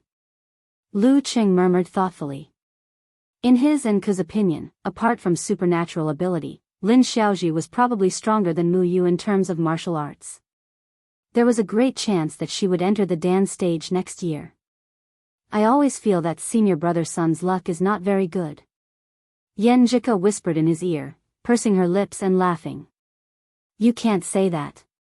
Seeing the full power of a top professional ninth pin will be very helpful for him to get the professional certificate. Lu Qing said seriously and then joked, at least he didn't meet Mu Yu directly, right? Sun Jian didn't hear their discussion. He bumped his fists one by one and strode to the arena with his head held high. Standing on the right side of the referee, he saw Lin Xiaoji stopping in front of the stone steps. She took off the Buddhist prayer beads, small crosses, and Taoist amulets one by one and handed them to the match supervisor. She really lives up to her reputation. Sun Jian exclaimed. Then he opened his eyes wide because Lin Xiaoji wasn't done yet. She took out a tantric dharma bell from her pocket, rolled up her trousers, untied the red string with strange characters written on it, and took out a lucky star from her hair. Damn, how many things did she hide? Is this necessary? Is she a metaphysical martial artist? Sun Jian thought, not knowing whether to laugh or cry. After a while, Lin Xiaoji finally finished. Before entering the arena, she specifically reminded the match supervisor, Senior, don't lose it. I have a feeling that our captain is going to make a big move tonight. I don't want to be an unlucky kid. After nagging, she finally came to Sun Jian and apologized with a sincere smile. The corner of the referee's mouth twitched and he announced the start of the conversation. Let me ask you, do these things work? Sun Jian couldn't hide his curiosity and asked. He didn't want to provoke her with words. He had to maintain his composure in front of a girl. Lin Xiaoji nodded sincerely. They work. I tested it with my flesh. When I wasn't wearing these, my captain's counterattack would randomly hit me 7 or 8 times out of 10. Now, it's only 4 times out of 10. I used to believe in science, but now I really believe in this. Why do I hear an unbearable past? Sun Jian looked at the other party sympathetically and pondered for a moment before saying. Lin Xiaoji opened her mouth as if she wanted to talk about her past sufferings, but in the end, she only said, sigh. Sun Jian didn't say anything more to avoid being affected by bad luck. Lin Xiaoji seized the time to get used to the situation without the amulets. In the quiet atmosphere, the referee raised his right hand and started the focus of the match. Begin. Lin Xiaoji arched her back and the muscles on the soles of her feet stretched and bounced. She shot out like a beautiful and dangerous cheetah. She was so fast that Sun Jian couldn't react in time. However, Sun Jian didn't retreat. Instead, he moved forward. Most of the audience was stunned. He rushed toward his terrifying opponent as if he wanted to fight head-on. Seeing that they were about to meet, he stomped on the ground with his right foot and used a strange technique to change the direction of his body like a catapult. He strangely circled to Lin Xiaoji's side. Catapult body movement of modern Xingyi. Bam! Sun Jian straightened his knees and waist, swung his shoulders and arms, and hit the best forward punch in a while. He tried his best to gain the upper hand and didn't give his strong opponent a chance to catch her breath. Lin Xiaoji suddenly bounced her spine and forcibly changed her center of gravity. She changed her position and stabilized her body. She shook her left arm and swung it in the opposite direction. It was heavy and powerful. Bam! With a loud bang, Sun Jian took a step back and removed part of the force. He borrowed part of the force and jumped forward. Half-step crushing punch. Brutal blizzard came with a roar. Facing this, Lin Xiaoji didn't change her expression. She suddenly took a deep breath, her face turned red, and her temples bulged. Then she swung her body and hit the powerful modern blast punch. Bam! Her fist trembled and swayed in the air as if it was affected by the wind. Bam! Their fists hit each other with a roar. Sun Jian's vision blurred and he felt a strong shock wave sweep over his whole body. His qi and blood were rolling, his internal organs were uncomfortable, his muscles, tendons, and bones were trembling, and he couldn't exert force. Bam! Lin Xiaoji seized the opportunity and stepped forward. Her eagle claw reached out and stopped in front of Sun Jian's throat. Round 1, Lin Xiaoji wins. The referee announced loudly. Tremor punch? Yan Jika straightened her back and muttered to herself. She subconsciously glanced at her boyfriend beside her. Lu Qing nodded to her, indicating that it was true. Lin Xiaoji's modern blast punch had developed the tremor force. This was something new that she hadn't shown before. While Li Mao and the others were still in shock, Lin Ke stood up with an expressionless face and tore off his overcoat.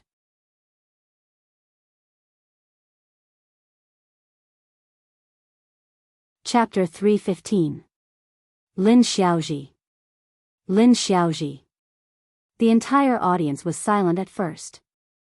The sound of the trumpets could be heard sporadically.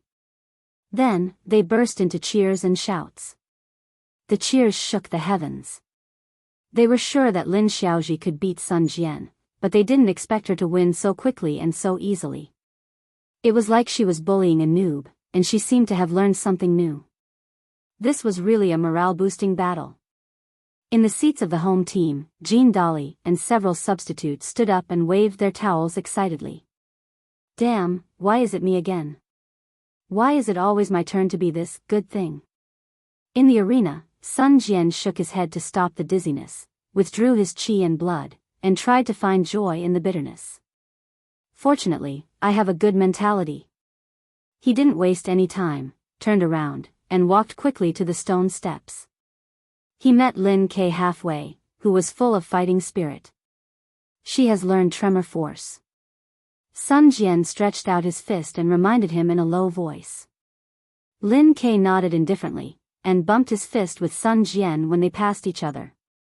Looking at him approaching step by step, Lin Xiaoji hurriedly exhaled a mouthful of turbid qi.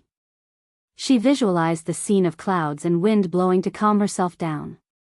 In this battle with Lin Kei, she only had one strategy and one purpose, and that was to wear him out. Wearing him out a few times of Dan's stage outbursts would be a victory. The longer she wore him out, the greater the victory. She didn't expect to defeat an 8th pin Dan stage fighter who had mastered force. Back then, Lin Kei and Lu Qing were so fierce that they could only barely defeat Wei Xingtian, who was nothing special, by taking turns to fight him. Lin Kei appeared very quiet and reserved in the midst of the sound waves that reverberated throughout the stadium.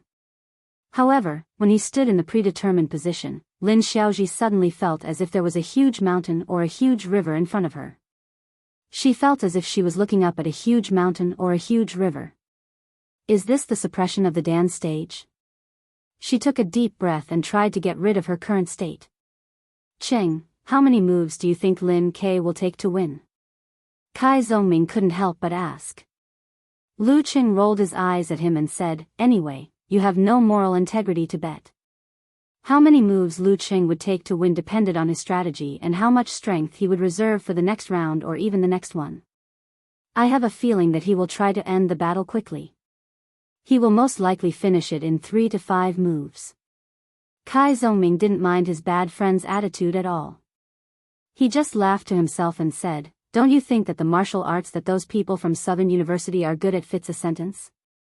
The eyes of an eagle, the speed of a leopard, and the strength of a bear. After he finished speaking, he found that Lu Qing looked confused.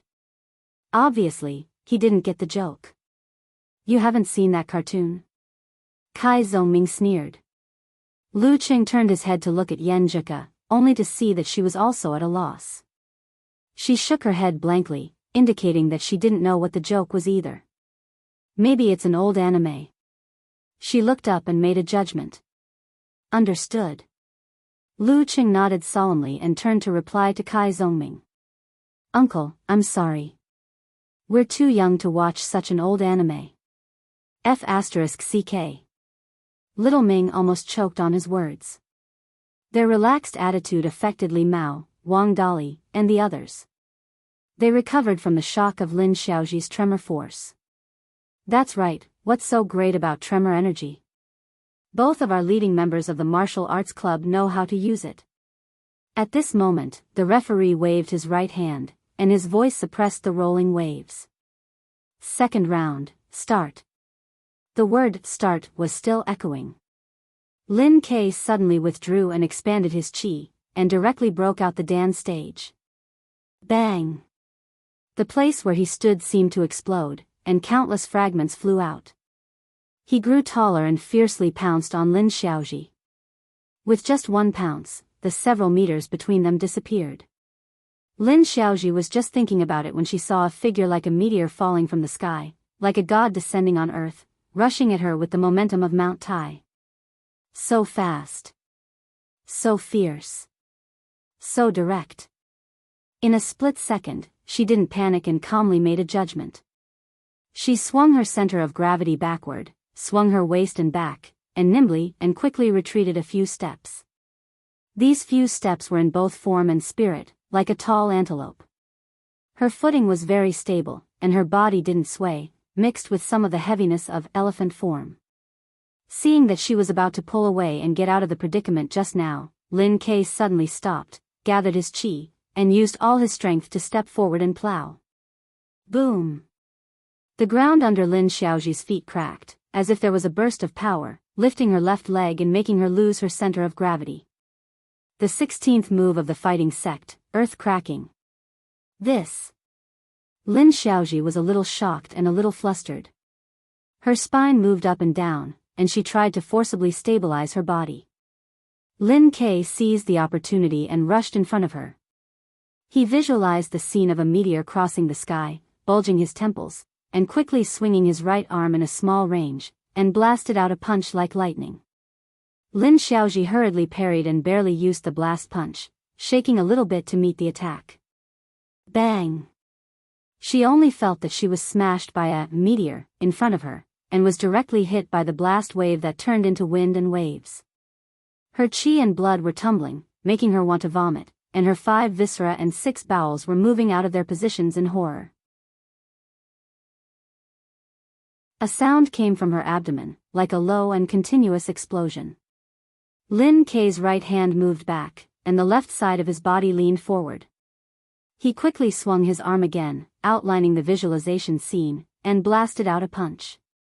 Lin Xiaoji had just used the internal training method to relieve the shock, and now she had to face the continuous attack. She put her hands on her lower abdomen, clenched her palms, opened her 5 fingers, and used the eagle claw to fight against the meteor force. Bang! Her mind was buzzing, and her muscles and tendons were trembling. She was stunned for a moment, and her 5 fingers were unable to hold Lin Kei's fist. It directly pressed against her abdomen and stopped there. The referee stood up straight and announced loudly, "The second round, Lin Kei wins." In the blink of an eye, the winner had been decided. The students of Southern University either opened their eyes wide, covered their mouths, or were stunned. The noise in the stadium suddenly disappeared. Just like before, they knew that Lin Xiaoji couldn't beat Lin Kei and would most likely lose. But they didn't expect that she would lose so easily and without any resistance. The top professional 9th pin fighter who defeated Sun Jian so quickly seemed to have lost her kung fu in an instant. Lin Xiaoji forced herself to do the internal training method to recover. She resisted the urge to vomit, looked at Lin Kei in horror, turned around and walked out of the arena, still thinking about the scene just now. I lost just like that? She thought that she was comparable to Lu Cheng when he fought Wei Xingtian and could barely resist Lin Kei's double explosion. She expected to exhaust him about 3 force concentrations and complete more exchanges to lay the best foundation for Jean Dolly later. But who knew that she couldn't even hold on for a minute? Is this the strength of a talented dance stage fighter? Is this the strength of absolute strength? She had just walked down the stone steps when she saw the hippie-looking Jean Dolly in front of her. She quickly gathered her energy and said, "Xiao Jean, he used double explosion. It must be a big burden for him. Fight well and exhaust him to the limit." Okay. Jean Dolly put away his usual cynicism and rushed to the arena in order to seize the time. Lin Xiaoji closed her eyes and retched. She walked back to the home team seats with trembling legs. If Xiao Jin exhausts Lin Kei and allows the team leader to fight Lu Cheng in his best condition, we have at least a 50% chance of winning. Team leader. Suddenly, fear appeared in her eyes. Regardless of her body condition, she ran and jumped back to the arena. She spread her hands to the match supervisor and said with a shy smile, "Senior, my things. Don't believe these things. It's useless." The match supervisor was an old senior. He kindly reminded her. Lin Xiaoji blinked and said with a sad and angry smile, "Senior, you don't understand." In the away team seats, Kai Zhongming looked around complacently. "I told you, Lin Kei needs to finish quickly. 3 to 5 moves." Lu Cheng, Yan Zhika, and the others didn't respond to him. They just whispered to each other, feeling happy and relaxed. Lin Kei's performance is strong enough. We can rest assured. At this time, the students in the stands slowly recovered and regained their morale. They shouted Jean Dolly's name and cheered for him. Hearing the waves of encouragement, Jean Dolly's body trembled slightly. He was in the most excited state. He seized the last bit of time he had and quickly reconsidered his strategy. Lin Kei had insta-killed Sister Xiaoji with a double explosion and a miraculous move, so he must have taken quite a toll on himself. In this round, he would most likely play it safe and try to take me down without paying too much of a price, so that he could exhaust Captain even more. In this case, Just as he was thinking about this, the referee looked at Lin Kei, who was breathing quickly, and raised his right hand without showing any favoritism. Round 3, start. Jean Dolly immediately calmed down and was about to use the crane steps and the tiger form to attack first, followed by the eagle claw and the crocodile bite. Suddenly, he saw Lin Kei hugging and exploding, spewing out Dan Qi again. Is he here again? Isn't he holding back a little? Lin Kei transformed into a heavy truck and flew, to Jean Dolly in 2 steps. He arrived almost at the same time as the wind, as if he was preparing for some terrifying follow-up. Jean Dolly had plenty of battle experience. He was quick-witted and didn't retreat like an antelope with horns hanging on its head. Instead, he suddenly stretched his body and stood up like a giant bear. He expanded his muscles and turned sideways. Instead of retreating, he took a step forward and crashed into Lynn Quebec, bear form. Giant bear hits the tree. Bam! Jean Dolly, who had turned into a giant bear, was sent flying. He staggered and hurriedly tried to regain his balance. Lin K didn't manage to execute his follow-up moves. Suddenly, his eyes sharpened and he made another, force concentration, without holding back. Bam! His cannon was fired and he was in front of Jean Dolly in an instant. Then he stomped his feet and braked forcefully. Amidst the violent friction, he swung his right arm, leaving afterimages behind. Fighting Sect, 27th move, Meteor Burst. Boom! Jean Dolly, who had just regained his balance, felt a bomb explode in front of him. A violent shockwave came roaring, almost enough to blow him away and tear his flesh. He didn't have time to think. He took advantage of the momentum and rolled to the ground to avoid the blast. Lin K had made the second double explosion. He must be under a lot of pressure and needs to take a break. I'll have a chance to do a carp flip. At this moment, Lin K retracted his chi and blood, force, and spirit with a deep look in his eyes. Triple explosion. Triple explosion. His eyes lit up and he blurted out. Bam! With the eruption of his Dan Chi, Lin K slid forward, leaving a shocking trail on the ground. He rushed to Jean Dolly's side before Jean Dolly could jump up. He kicked out his right foot and stopped near Jean Dolly's temple. Round 3, Lin K wins. The referee's voice made the whole arena silent. Muyu stood up, took a deep breath, and untied a strange Taoist amulet from his neck.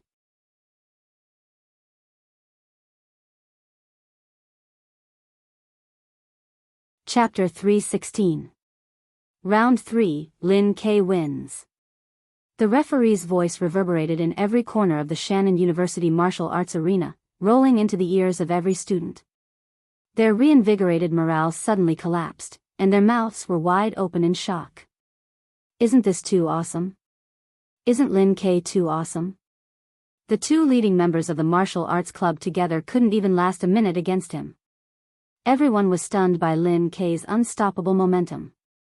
They subconsciously turned their eyes to the last pillar of support, the coach and leader of the martial arts club of their school, the Bane Muyu. In such an atmosphere, a clear girl's voice suddenly rang out. She was shouting madly, Lin K! Lin K! In the silence, Mu Jinyan, who was waving her hands excitedly, was so outstanding that she attracted the attention of the surrounding people, as if she had become a public enemy. This scared Yen Shaoling, who was next to her, and once again turned into a quail. She trembled and pulled her, Jean, calm down. Calm down. I'm also very happy and excited that Lin K won, but here are all their people. Yen Shaoling silently counted the strength of the 2 sides. Including herself, there were only 6 people in the martial arts club, but there were more than 6,000 Shannon University supporters in the arena. Just a spit from each of them could drown me. I'm definitely not mocking myself for being short. After being pulled by Yen Shaoling a few times, Mu Jinyan calms down a little and stops shouting. However, looking at Mu Jinyan's flushed face, bright eyes and eager posture, Yen Shaoling is full of worry. She says in the live broadcast post of the forum, thousands of people around are from Shannon University, and the girl next to me is very excited and wants to provoke them. What should I do? I'm waiting online, it's urgent. Pretend you don't know her, and shout, Old Mu, I love you. It's not difficult for you to do that, considering your immoral nature. Unparalleled Dragon King laughed out loud. Brahman urged, call them daddy one by one. Hook your finger at them and shout, come on, if you dare, come and beat me. Then the girl next to you will be safe. Okamoto's fan said with a sly smile. Pretend you're a quail. A frontline cat reporter, Nyechichi, also knew the story of a quail. How about I send you a fake hat, then they won't recognize you? Naive said vengefully. Because of his thin hair, Yan Shaoling gave him several nicknames, such as Baldy and Big. Yan Shaoling looked up and looked away from the phone screen, and murmured, "These unlucky kids." In the guest team seats, Sun Jian was the first to jump up and cheer. Lin Kei was not careless at all. And he? What kind? Calm. His physical strength improved a lot. He had seriously thought about how to help his brother-in-law improve his physical strength, and had even asked his master for help. But Gizershur had dismissed him with one sentence. Lin Kei has his elders. I don't want to make trouble for him. Look at my expression. Yenjika turned her head and stared at her boyfriend coquettishly. You don't know either? Lu Qing understood her meaning. If I knew, I wouldn't have been so excited and surprised. Yenjika raised her voice at the end of the sentence, and then she scolded him with her mouth, "Stupid Cheng." She was in a very good mood. She looked around and felt proud. Well, your brother is the kind of person who makes big news without saying anything. Lu Qing made fun of his brother-in-law. Yenjika rolled her eyes at him and didn't say anything bad about her cousin. She relaxed her body and stretched her posture. I only know that my grandpa and grandma gave him several sets of kung fu to strengthen his physical strength, but it is said that the effect is not very good. Maybe my cousin practiced all of them, and that's why he has improved so much. At this point, the two of them tacitly looked at the ring at the same time. They saw Lin Kei standing in the same place, taking the opportunity to breathe. Sweat fell from his forehead like rain, dripping down, leaving many marks on the ground. He must have gone through unimaginable hard training to break through the limit. God helps those who help themselves. Cheng, how many more dance stage outbursts do you think my brother can make? Yenjika asked with expectation and worry. Lu Qing thought for a while and said, It's too far away, so I can't see clearly. I might not be able to make an accurate judgment. Just listen and see. I think your brother can only do one more force concentration. But even without the burst of dance stage, your brother is still stronger than a top-notch professional ninth pin fighter. Even if he consumes too much energy and his physical condition deteriorates, he can still fight. In other words, if his opponent was a professional ninth pin fighter, Lin Kei would have a chance to win. What a pity. Yenjika understood her boyfriend's unspoken words and sighed softly. What a pity that his opponent was a strong supernatural ability user. At this time, the mature-looking Mu Yu had come to the stone steps and handed his belongings to the competition supervisor. He had already thrown the strange Taoist amulet into Lin Xiaoji's hand. This wasn't some mystical artifact, it was just a shackle on his mind. The backlash of his supernatural ability would randomly make his friends and family suffer for 3 days. Of course, he couldn't use it with peace of mind. Unless it was necessary, he would only use his martial arts. Because of this, he couldn't pass the ranking event of professional 8th pin, even if he had defeated more than one professional 8th pin fighter in the dance stage. This time, the loser would be ranked second and would most likely face Shan Bei in the quarterfinals. It was a battle of life and death. Xiao Xiao, Xiao Jin, and the rest had hinted that they were prepared to be unlucky. How could he bear to let them down? How could he disappoint everyone who had come to the martial arts arena together? Unshackle and go all out. From now on, I am Mu Yu, the Bane. Stepping into the arena, he stood at the position where Lin Xiaoji and Jean Dolly had started. Lin Kei also returned to the opposite side. The referee looked at Mu Yu with a solemn expression. He puffed up his chest and shouted, "Round 4, start." Mu Yu curled his toes and the 2 muscles on his back flapped. He nimbly bypassed Lin Kei and chose to fight in a guerrilla style. This time, Lin Kei didn't attack with his Dan Chi at the beginning. If it was said that after defeating Jean Dolly, his entire body seemed to be overflowing with flames, exuding a vigorous fighting spirit, and displaying the joy and thirst of victory. Then now, all of this was restrained, and he was as calm as water, as steady as the ground. Lin Kei swayed his center of gravity and stepped on Yu's steps. He was faster and more agile than Mu Yu, closing the distance between them. Just as he was about to enter the attacking range, his right foot suddenly missed as if he had stepped on a trap. Crack!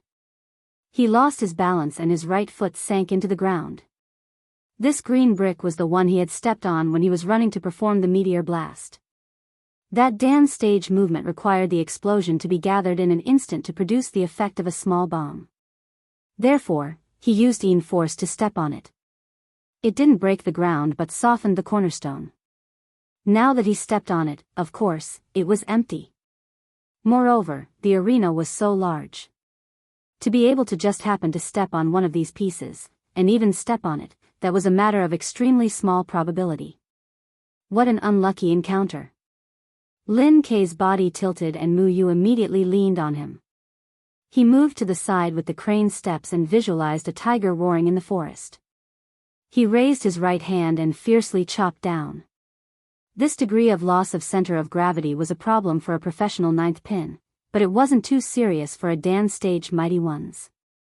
Lin Kei's muscles expanded and his fascia stretched. He quickly regained his center of gravity and stabilized his body. He raised his left arm and was ready to counterattack with half a block and half a swing. But just as he was about to exert his strength, his arm muscles suddenly twitched and showed signs of strain.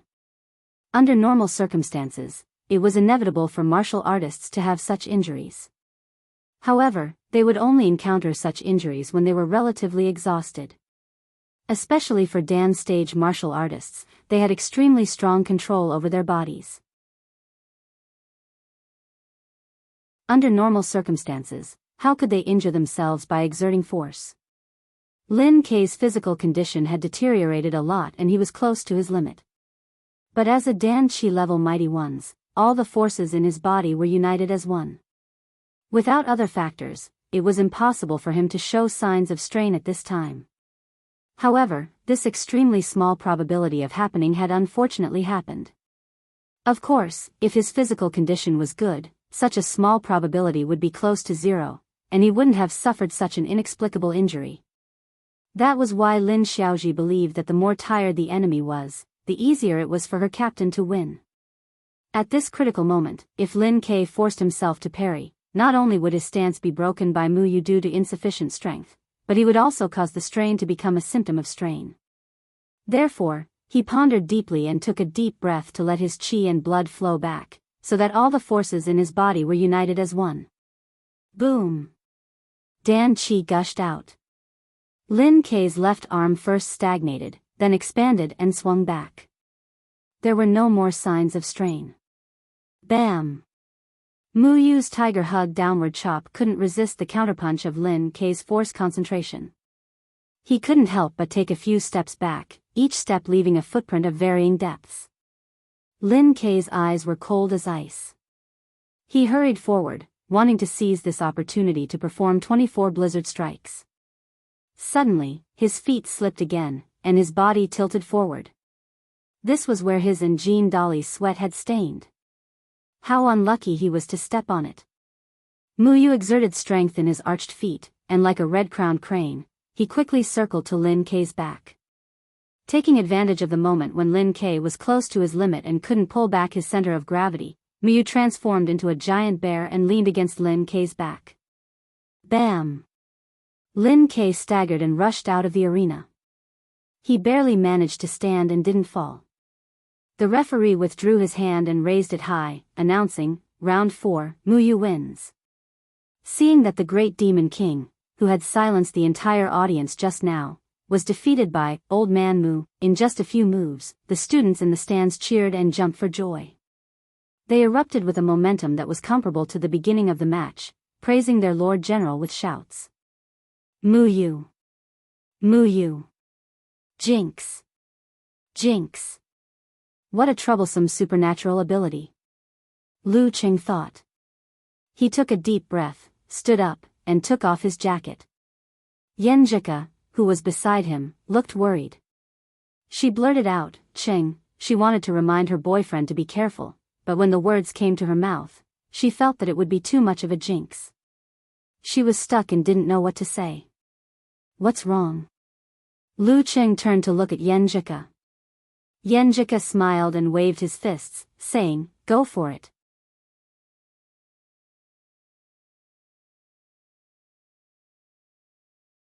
Chapter 3:17.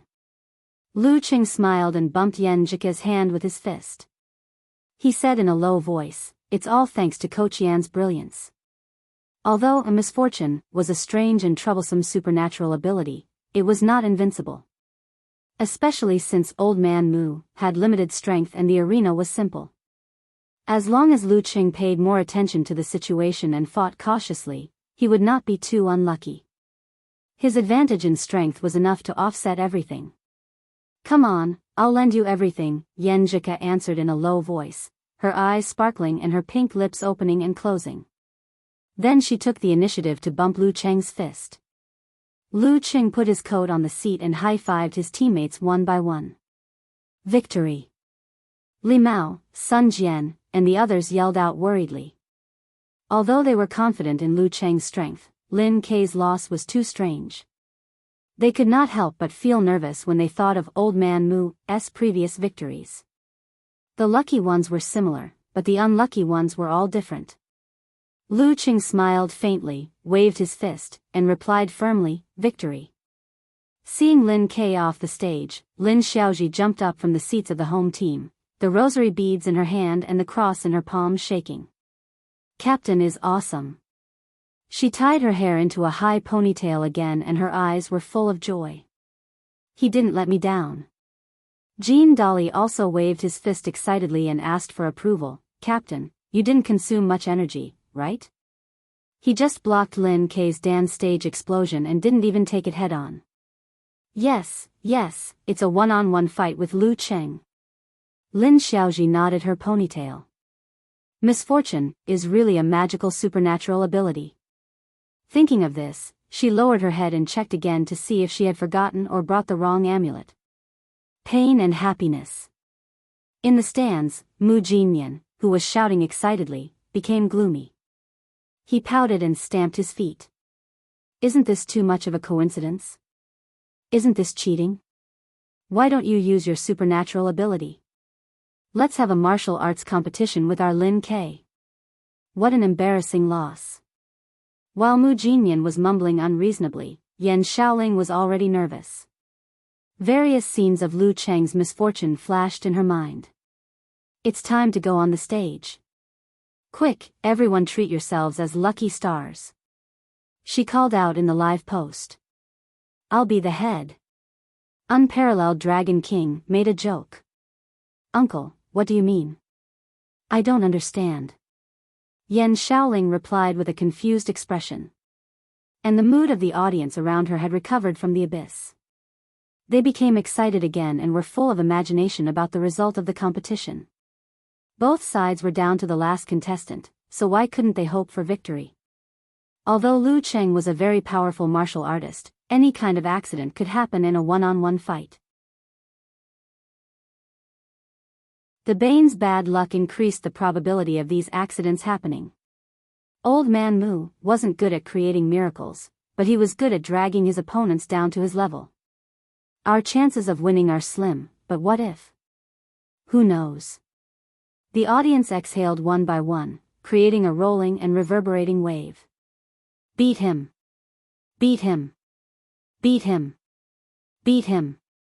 Lu Cheng ignored the waves of cheers, each louder than the last, and steadily walked along the road towards the arena, meeting up with Lin Kei halfway. There was no look of pain on Lin Kei's face. His eyes were deep, and no one knew what he was thinking. He just habitually raised his hand and bumped fists with Lu Cheng. Hey, this isn't the brother-in-law I know. With his perverted desire for victory, shouldn't he be upset now? Lu Cheng was a little surprised. But in the blink of an eye, he was relieved of this doubt. Putting himself in the other's shoes, if it were him, after inexplicably losing a match, the most important psychological activity would definitely not be pain, but thinking about why he lost, where he lost, and what he should do next time to avoid the same mistake. Brother-in-law should be at this stage. When the two were about to pass each other, Lin K suddenly opened his mouth and said, "Be careful, no problem." Sure enough. Lu Qing confirmed his speculation and smiled happily. "Don't worry." While speaking, he passed by Lin K and strode to the stone steps. His momentum was accumulating little by little, like a storm sweeping over. Muyu suddenly had the illusion that the temperature in the arena had dropped a lot and subconsciously shivered. When Lu Qing stood in front of him, his momentum was like a rainbow, as deep as the sea. Without making a move, he could weaken the opponent's fighting spirit and affect their judgment. The referee looked around, raised his right hand again, and spat out the force in his dantian. Round 5, start. Lu Qing didn't want to attack first. Instead, he was cautious. He looked around and listened carefully, taking in the situation of the arena and his own body. He waited calmly to avoid any accidents. Muyu unleashed his supernatural ability without holding back. With the crane step, he leaped and circled towards his opponent. Suddenly, his right foot fell into the ground, and his body fell forward involuntarily. The yin force under Lin K's feet stepped on more than one soft spot. Lu Qing wasn't unlucky, but Muyu tasted the trap that Lin K tasted. Crack. His right foot fell into the air, and his body fell forward. Seeing that he was about to kneel down to Lu Qing, he quickly straightened his spine and exerted the force in his muscles to pull back his center of gravity. This pull was too forceful. Instead of falling forward, Muyu leaned back and took 2 steps back. Whoosh! In a panic, he didn't pay attention to his feet and stepped on the slippery mark left by Lin K when he slid and kicked Jean Dolly. Muyu slid back with his left foot and did a split. Then, he heard the sound of cloth tearing. It was so pleasant and so thrilling. Rip! Muyu's crotch was torn, and a red color was exposed. Lu Qing stood there, dumbfounded. The situation was so weird that he didn't dare to attack for fear of falling into a trap. What happened? Lu Qing was at a loss. In the midst of the chaos, Muyu steadied himself and caught sight of his boxers from the corner of his eye. His face instantly flushed with the same color as a few thoughts flashed through his mind. How did this happen? Did I finally reach my limit after wearing this martial arts suit for half a year? What was the reason for the series of accidents? How did this happen? Lin Xiaoji held the cross and stared blankly at the arena. She didn't understand what had happened. The unlucky one was not Lu Qing, but Captain. She glanced at Muyu's bright red boxers shyly, and an idea popped up in her mind. Well, Captain also believed in metaphysics. How did this happen? Jean Dolly rubbed his eyes, suspecting that he had been knocked out by Lin K and was now dreaming. How did this happen? Yenjika opened her eyes wide and her mouth almost formed an O shape. It was rare for her to lose her composure. Qing didn't get unlucky, but the Bane got unlucky himself? Was there really such a thing as the human glory? How did this happen? Kai Zhongming touched his chin and suddenly punched Li Mao. What? Li Mao came back to his senses and looked at him sideways. I'm not dreaming.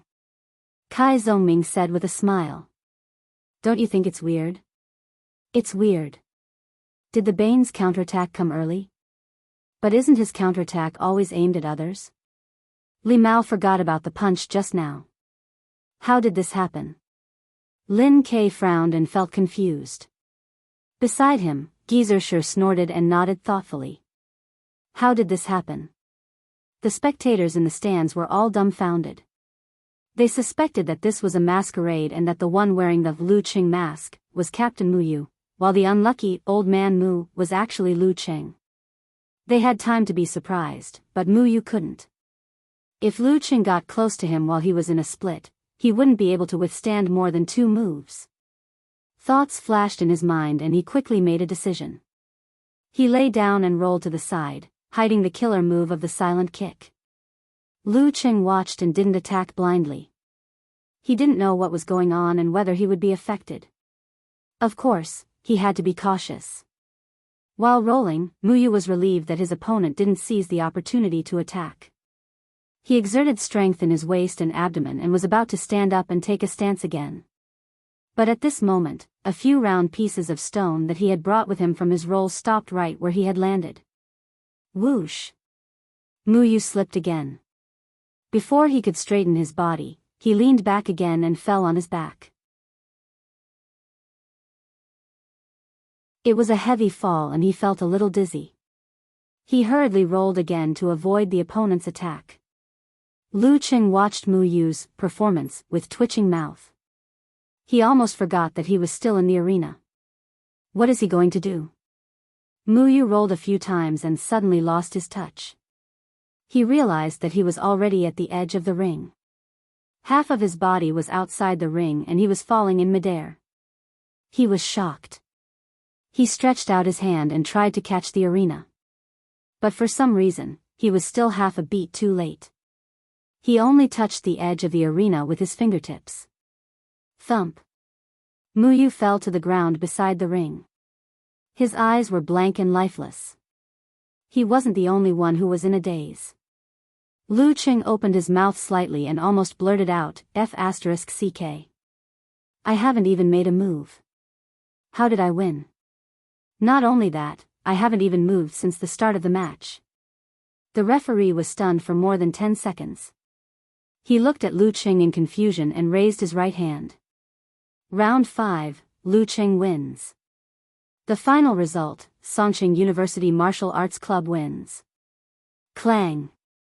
The cross in Lin Xiaoji's hand fell to the ground. She muttered to herself in horror, this metaphysics is wrong. Well, it's not metaphysics if you can understand it. God, did you get the wrong script? Jean Dolly blurted out as if he was sleep-talking. The audience in the stands looked at each other in confusion. For the time being, they didn't feel the depression or pain of defeat. We might be watching a fake match. This should be an incredible event on campus, right? The Bane, who was famous for making his opponent unlucky, defeated himself without even a single fight. In the away team seats, Kai Zhongming opened his mouth and said, "This is the strangest match I've ever seen, so far."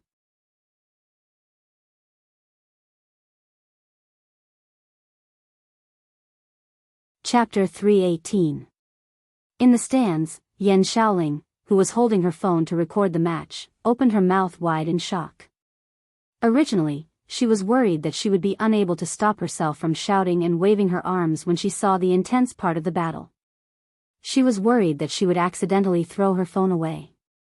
Who would have thought that the development of this battle would be so outrageous that she was completely dumbstruck? She didn't cheer or get excited. Instead, she turned off the camera and posted the video to the forum with a title that best expressed her feelings. I might have met a ghost. Quickly scrolling the progress bar, Unparalleled Dragon King finished watching the match in less than a minute. He sent an emoji scratching the back of its head and said, "Damn, what is Muyu doing? Lu Qing won just like that? Is Muyu suffering from the backlash of his supernatural ability?" Road to the arena wandered over to them again. Ha ha ha, I got it. It's so funny. My stomach hurts from laughing. Nye Chichi sent an emoji. I watched it twice. Each time I watched it, I laughed like crazy. How is this a martial arts competition? It's obviously a comedy show. Okamoto's fan sent an emoji of crying tears of laughter. Hands up. Didn't you say that the backlash of Muyu's supernatural ability would only affect the people around him and not himself? Brahman laughed through her tears and looked confused at the same time. Unparalleled Dragon King sent an emoji of laughter and said, Muyu is blessed by God. He used his supernatural ability, misfortune, on Lin Ke and Lu Qing. It's normal for him to suffer from the backlash. No problem, that's it. I see. Then I can laugh without worry. Brahman sent an extremely large emoji of, huh. But he didn't suffer from the backlash when he fought Peng Lian last year. Wonton Seller had been waiting to watch the video during her break in senior high school. No problem. Last year, Muyu fought Su Wanyan with misfortune and crow's mouth. He barely won after both of them were injured. When he fought Peng Lian, he was already at the end of his rope. I guess he couldn't use his supernatural ability anymore. Unparalleled Dragon King was very familiar with the scene. He was indeed a human-shaped database. Of course, it's also possible that Lu Cheng has the talent to restrain this supernatural ability. Oh, Eternal Nightfall, can I post this video on Weibo? It's so fun, I want more people to see it. Rolling on the ground laughing expression, all the good names are taken by dogs, said. F.A. A smile gradually appeared on Yan Xiaoling's face as she slowly recovered. All the good names have been taken by dogs, immediately posted a Weibo post with the video as the theme and the caption, what an amazing match. Lu Cheng, who won by lying down, versus Muyu, who defeated himself. Finally, she tagged a few of her friends on Weibo. Among them, a female ID named Stupid Winter, with an ID of Laughing to Tears, said, what a professional performance. There was not a single flaw. He was using his life to put on a show. At Oscar-winning actor, in the martial arts arena of Shanbei University, Fang Zhirong had completely suppressed his opponent. Su Wanyan and Peng Lian were sitting side by side. They were not interested in this game. They even suspected that they had no chance to play. As the president of the martial arts club, he had to pay attention to his image in front of his classmates. Otherwise, he would have taken out his phone and searched for the match between Lu Cheng and Muyu. Could his taste of the starry sky really restrain this supernatural ability? Last November, when he played a trick on him with his corvine mouth, he suffered a backlash. But he had to wait for confirmation. While he was thinking, a mobile phone suddenly appeared in front of him. Hey, junior brother Peng, what's wrong? Su Wanyan turned to look at Peng Lian. Peng Lian smiled and said with a hint of evil interest, just watch and you'll know. When he was not in a daze, he was actually a nice person to get along with. Watch? Su Wanyan looked down and found that the screen was showing the video of his fight with Muyu. He held his breath and reached out his right hand to click the play button. What the? F***CK. F***CK.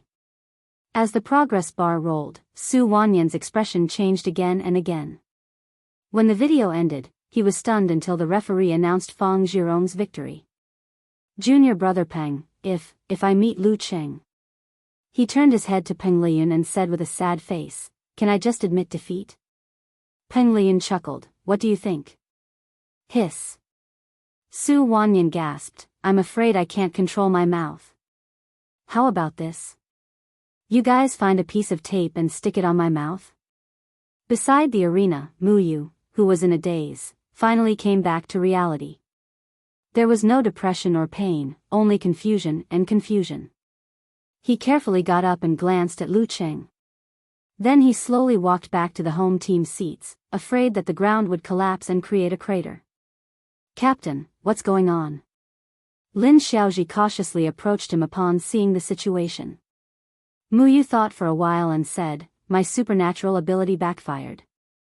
This was certain, but he wasn't sure why his supernatural ability backfired. How could this happen?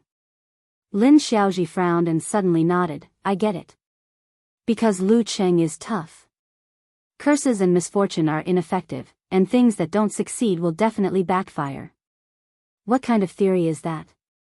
Muyu blurted out in surprise.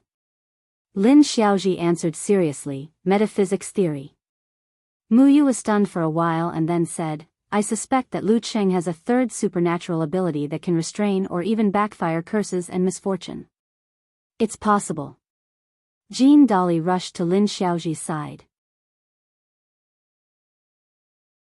Seeing the two leading players and the rest of the substitutes surrounding them, Muyu finally got out of his previous mood and apologized with guilt and depression, I'm sorry, I can't lead you to the national final this year. All the students who dare to join the martial arts club are true love. The atmosphere suddenly became heavy. Lin Xiaoji's eyes reddened. She took a breath and pretended to be heartless, Captain, we still have the year after next. What are you afraid of? We still have a chance. Why not next year? Jean Dolly asked blankly. Isn't it obvious? Next year, Peng Liyun will be in his senior year, Lu Cheng and Lin Kei will have matured for another year, and Shanbei and Song will be so strong that it's hopeless. How can we have a chance? The year after next, when Peng Liyun graduates, Lu Cheng and Lin Kei will be strong again, but at least we still have a chance to compete for another place. Lin Xiaoji was just making things up, but as she spoke, she revealed her true feelings. We also want to participate in the national final once. We have to have something to aspire to in our 4 years of university. The problem is, I'm already in my junior year and will graduate the year after next. Mu Yu interrupted blankly. Lin Xiaoji rolled her eyes and laughed. Captain, you can't abandon us. Without your misfortune, how can we make it to the national final? How about this? You can apply to delay your graduation. Anyway, you've failed several courses and may not have enough credits. Like other first-class universities, Shannon implemented a credit system. One course was worth 1 to 4 credits. Students were allowed to finish their undergraduate studies in advance. If they didn't have enough credits, they could apply to delay their graduation by 1 or 2 years. Speaking of this, Lin Xiaoji felt sad and angry. She had always done well in her studies, but twice, her captain had used his supernatural power of misfortune, which made her even more unlucky. Just as she was reinvigorating the atmosphere, voices suddenly sounded from the stands. They started weak and became louder, and eventually merged into a chorus of shouts, together through thick and thin. Together through thick and thin. Together through thick and thin. Mu Yu and Lin Xiaoji were stunned. They instinctively looked around, but soon their vision was blurred by the banners. In the sound of "Together Through Thick and Thin," Lu Qing returned to the seats of the away team. The first thing he saw was Shu Rui and the shooting team, who were recording the details. He waved his hand in a friendly manner and was about to say hello when he saw Shu Rui's face turn pale. She took a few steps back, as if she was afraid of being contaminated. The rest of the shooting team also stepped back, leaving only the cameraman standing there awkwardly. Cheng, you're a god. You won the game without moving your hands, feet, or body. At this time, Kai Zhongming gave him a thumbs up to ease the awkwardness. I was quite confused. Lu Qing walked over with a smile. Kai Zhongming quietly took a few steps back and distanced himself from Lu Qing again. Why are you hiding?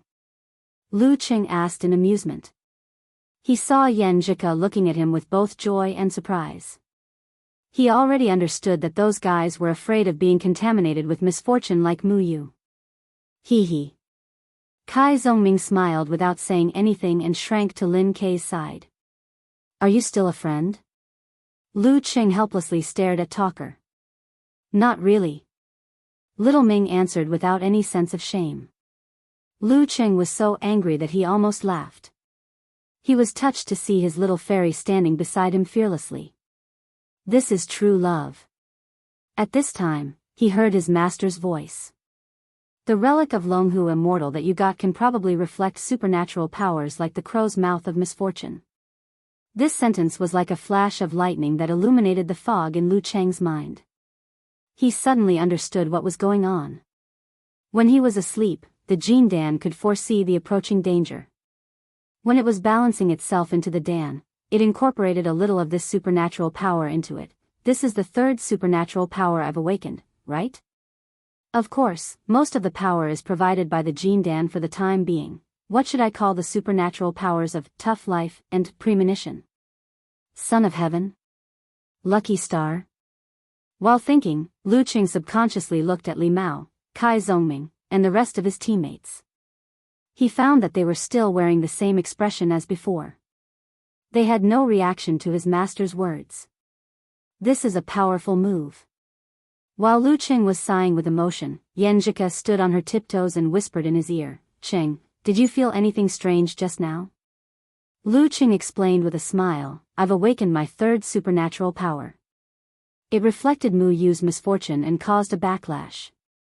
Well, I should say that this supernatural power has been awakened for a long time. I just didn't notice it and didn't know what it was. He told Coach Yen about his encounter with the thief at the train station in a low voice. I see. Yenjika's eyes lit up with relief and surprise. Then she snorted, that's so annoying. I thought it was the effect of my luck. I thought I had awakened a supernatural power of good luck. Look, Muyu's backlash is so severe. It must be because of your luck. Lu Qing flattered her and suddenly thought of a question. Cuckoo, you're not afraid of getting misfortune and took the initiative to welcome me. Is it because you trust me, or because you think your luck is invincible and you don't need to worry about it? Hee hee. Yenjika answered with a laugh. After the greeting, Muyu, Lin Xiaoji, and the rest returned to the locker room. Since the captain had suffered a backlash, Lin Xiaoji was much more relaxed. She took off her shoes and went into the bathroom. She took off the amulets one by one and stuffed them into the closet with her clothes. Under the hot water, every cell in her body was screaming for comfort. After applying the shampoo, Lin Xiaoji enjoyed the bath. Just then, she saw the light above her flicker a few times and make a buzzing sound. After a short struggle, it finally went out completely. Immediately after, Lin Xiaoji felt that the hot water on her body turned into a bone-piercing cold rain. This. She turned to look at the closet and felt that the cute amulets were so far away.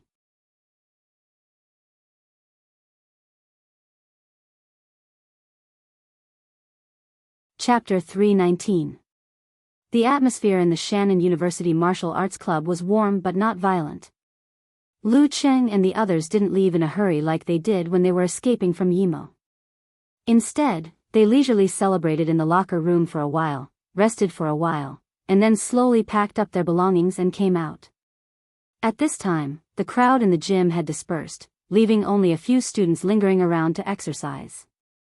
Once they saw Lu Cheng, their expressions changed and they scattered like birds and beasts, as if they had seen the arrival of the Demon King.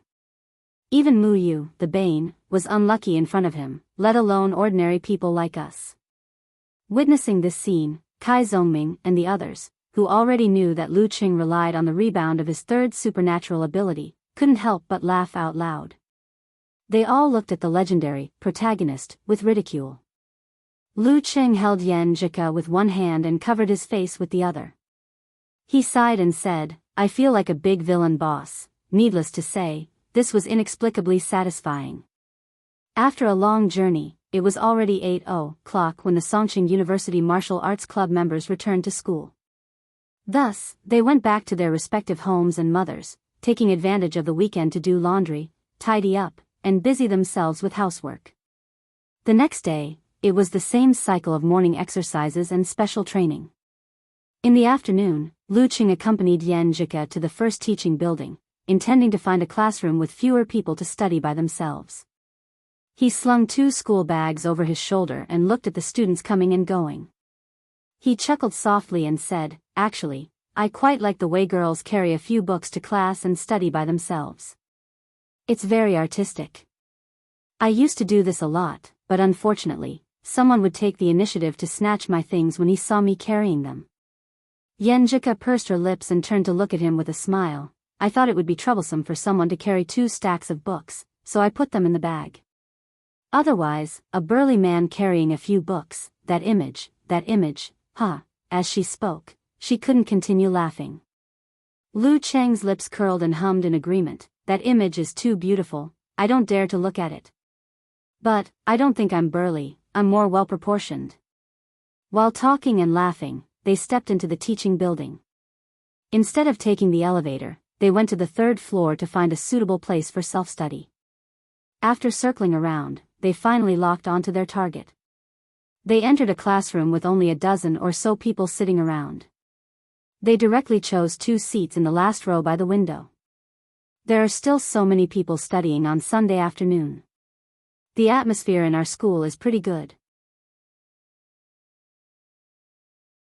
Lu Qing recalled the scenes of the other classrooms he had seen before and couldn't help but sigh with emotion in a low voice. But every time I go back to the dormitory, I see little Ming and God Ren not studying. I feel that our generation of college students is really decadent. Godly man was none other than Tang Wen. Due to his addiction to games, he had forgotten the date of the exam and failed the original questions of the makeup exam. Talker had given him the nickname Godly Man, which was recognized by everyone in the dormitory. Yenjika took the school bag and stopped her hand in the opening position. She chuckled and said, "This reminds me of a sentence that our marketing teacher often said.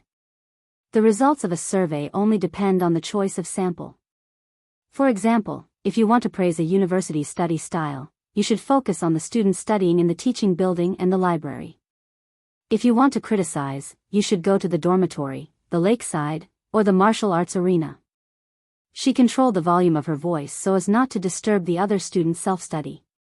Of course, with her and Lu Cheng's current good hearing, such a low volume wouldn't affect the conversation at all at such a distance. While talking, Yenjika opened the school bag and took out thick books, corresponding references, half-filled notes, a notebook for making drafts, and a stationery bag with a picture of a pink pig. Lu Cheng also took out the textbook of discrete mathematics, detailed examples borrowed from the library, notes for writing key points, a notebook for calculation, a pencil, a pen, and an eraser. They put these on the table almost at the same time. The positions and order were almost the same, as if they were copying each other. After they finished, they looked at each other and smiled tacitly. The sun shone in through the window and the scenery was just right. Just as Lu Cheng was about to turn the page, Yenjika suddenly rested her chin on her left hand and looked at him with half of her face. "Cheng, don't you think it's boring?" "What do you mean boring?" Lu Cheng was confused. That's right. Yenjika rolled her eyes and bit her teeth. "Every time you have to study with me, you don't have time to go on a date. Do you think this is boring? Other people's relationships probably aren't like ours, right?" "That's it?" Lu Cheng couldn't help but laugh. "Of course not. After all, I was once addicted to studying. For me, the spiritual satisfaction of solving a difficult problem is no less than fighting in an ordinary challenge tournament. Besides, I have a lot of specialized courses. In order to not fail my course, I have to study more by myself. Isn't this a date? With you, everything is a date." He had lowered his requirements in study, from graduating with honors to graduating without failing a course. After all, it was difficult to have the best of both worlds. A person's energy was limited. "Meet, Num." Yenjika scolded, lowered her eyes and chuckled. She lowered her voice again. Actually, I like the way we are now." During self-study, when she occasionally looked up and saw Cheng's face and felt his presence, everything would become so warm and comfortable. "Me too," Lu Cheng emphasized. Yenjika rolled her eyes and showed her dimples. "Really? Do you really like it? Do you like it very much?" "Yes, I like it very much," Lu Cheng said without hesitation. "Since you like it very much, we won't go out on a date in the future. I'll study with you when I'm free." Yenjika straightened her body and made the decision happily. "Ah." Lu Cheng opened his mouth wide. These two things can't be mixed together." Before he finished his words, he saw the girl's eyes were bright, her mouth was pursed, and her lips were curved. It seemed that she was trying very hard to hold back her laughter. "I feel like I've been tricked by you again." Lu Cheng covered his face and sighed. Hee hee. Yenjika lay down and released her laughter into her arms. Her shoulders were shaking and her hair was hanging lightly. She was very happy. After such a beginning, both of them were in a good mood and the efficiency of self-study seemed to have increased a lot. After reading a chapter on discrete mathematics and doing the corresponding exercises, Lu Cheng was satisfied with the solution of the problem and felt a little dizzy, so he decided to take a 10-minute break to relax for a while. This course is really difficult. It is said that the failure rate is very high. Lu Cheng stared at the textbook for a few seconds and sighed. Then he turned his head to look at Yenjika and saw that she was calculating something. She looked very focused and her eyes were deep. Sometimes she frowned, sometimes she pouted, sometimes she smiled, and sometimes she pursed her lips. She had an intoxicating beauty. Lu Qing looked at her with a smile. He looked at her long black eyelashes fluttering like a fan. He looked at her lively eyes and her delicate cheeks. What are you looking at? Do what you want to do. Go play with your phone. Yan Jika couldn't focus under his gaze. She scolded in a low voice and hit him lightly. Lu Qing smiled and took out his phone. He unlocked the screen and planned to relax by browsing the forum. The first post that caught his eyes was from "All the good names are taken by dogs." I'm in the headlines. No, the video I reposted has become a hot topic. What video? Lu Qing followed the link in the post and clicked on Weibo. He saw Lu Qing who won by lying down versus Mu Yu who defeated himself. As the video of the competition was extremely funny, it attracted a lot of people to repost it. It actually caused an explosive spread effect. In less than a day, there were already more than 10,000 reposts and nearly 10,000 comments. The number of people who viewed it was even more uncountable. Lu Qing watched it from the perspective of a bystander. He was also very happy and sympathized with Old Man Mu. I may have played a fake game. He read the comments while laughing. He was waiting for Yan Jika to finish the problem so that he could share the most interesting part with her. Good actor. Strong actor. I'm going to laugh with this video this year. My mom asked me why I was kneeling and looking at the computer. Amazing and perfect. Lu Qing, who was standing in the middle, was dumbfounded. As he read, he found a few IDs with a lot of likes. One was Shannon Mu Yu, one was Old Man Mu, one was Calamity Mu Yu, one was Songqing Lu Qing, and one was Warrior Lu Qing. Songqing Lu Qing said with emotion, "I was dumbfounded. This is the first time I've seen such a game." Warrior Lu Qing accused Songqing Lu Qing. "This is fake. It's a new account. It's obviously fake. You said on Weibo that you were in the capital. So Songqing University has moved to the capital?" Songqing Lu Qing retorted. Motherf asterisk Ker, who is this? I didn't register. Lu Qing was stunned for a while. He felt like he had met Li Gui. These guys must have changed their names to gain popularity and gain attention. At this moment, Yan Jika's phone flashed and a message came in. She just solved the previous problem and felt good. She picked it up and found it was a message from Yan Shaoling. Senior sister, let Lu Qing register a Weibo account. Let's support him. There are so many imposters now. That video is popular. It's the video of his fight with Old Man Mu. Yan Jika almost didn't understand what she was saying. She reorganized her words and understood what was going on. She turned her head and said, "Qing, do you know about the video on Weibo? The video of your fight with Mu Yu?" "Yes, I'm watching it. 3 guys are impersonating me and accusing each other." Lu Qing was so angry that he laughed. The 3 guys were arguing so much that they had tens of thousands of followers. At Shannon University, Lin Xiaoji stood on the balcony and called Mu Yu. Captain, look at Weibo. You're popular." Achoo. Yes, it's not a good thing. Mu Yu was already blushing because of the ridicule. It's a good thing to have attention. Maybe you can become a verified account in the future and make money from this. Achoo, quick, change your literary name to yourself. We'll go and prove that you're real. Lin Xiaoji urged. Damn it. I'm a professional 9th pin with strong qi and blood. How could I catch a cold just by taking a cold shower? The heavens didn't open their eyes. You have to believe in metaphysics. Lu Qing and Yan Jika were in a good mood. They even enjoyed watching the 3 imposters quarrel for a while. Suddenly, Lu Qing's phone vibrated. He picked it up and lowered his voice. Senior sister? It was Shi Yuejian. Shi Yuejian laughed and said, I saw the video. It's funny. You should register a Weibo account. Don't let others take advantage of your popularity.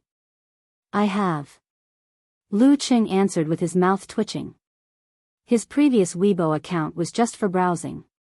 He didn't post much, and his name was So Chinibu. You have? What's your name? Why didn't I find it?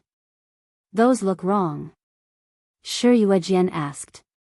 Lu Qing covered his face and was too embarrassed to speak. Back then, he liked to read fantasy novels, so his Weibo username was Donghuang Tai. Currently, other than the zombie account, there was only one other account that followed him, and that was his little fairy's Weibo username, Sword Don't Drink. Her QQ username had also been changed to Ku. I'll change it right away. I'll text you when it's done. Lu Qing skipped the first step. Okay, I'll verify it for you. Shi Yuejian hung up the phone. Lu Qing changed the name from Donghuang Tai to Lu Qing. After thinking for a while, he added 129. Yen Jika murmured as she watched him work. Her dimples appeared on her face and her smile was charming. She felt sweet in her heart. It was her birthday. Hee hee. Lu Qing smiled and didn't say anything. The change was approved and he sent the name to his senior sister. Before long, Shi Yuejian of Weiyue Club, who had tens of millions of followers, forwarded the Weibo of all the good names are taken by dogs and added a paragraph. It's a very fun game. Lu Qing 129, my little junior brother.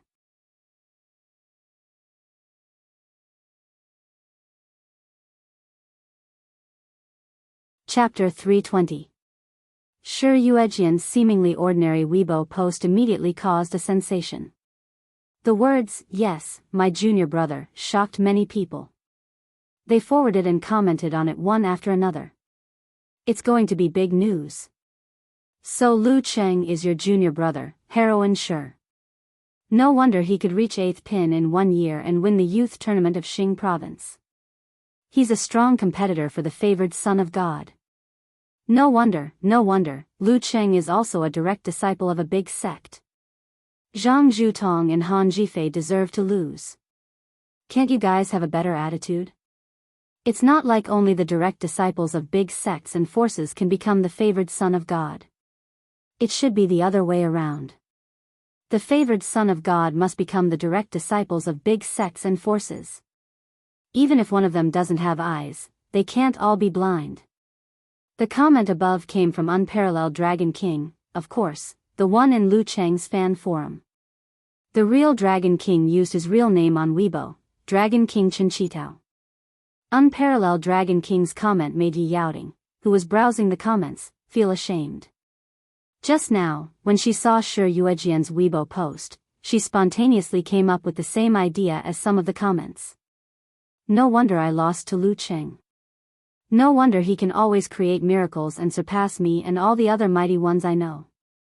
It's because he has an extraordinary background and is a direct disciple of the Ice God sect.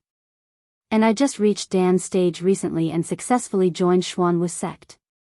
And I don't have a master of physical invulnerability. When she saw Unparalleled Dragon King's rebuke, she felt that every word was piercing her heart and broke out in cold sweat.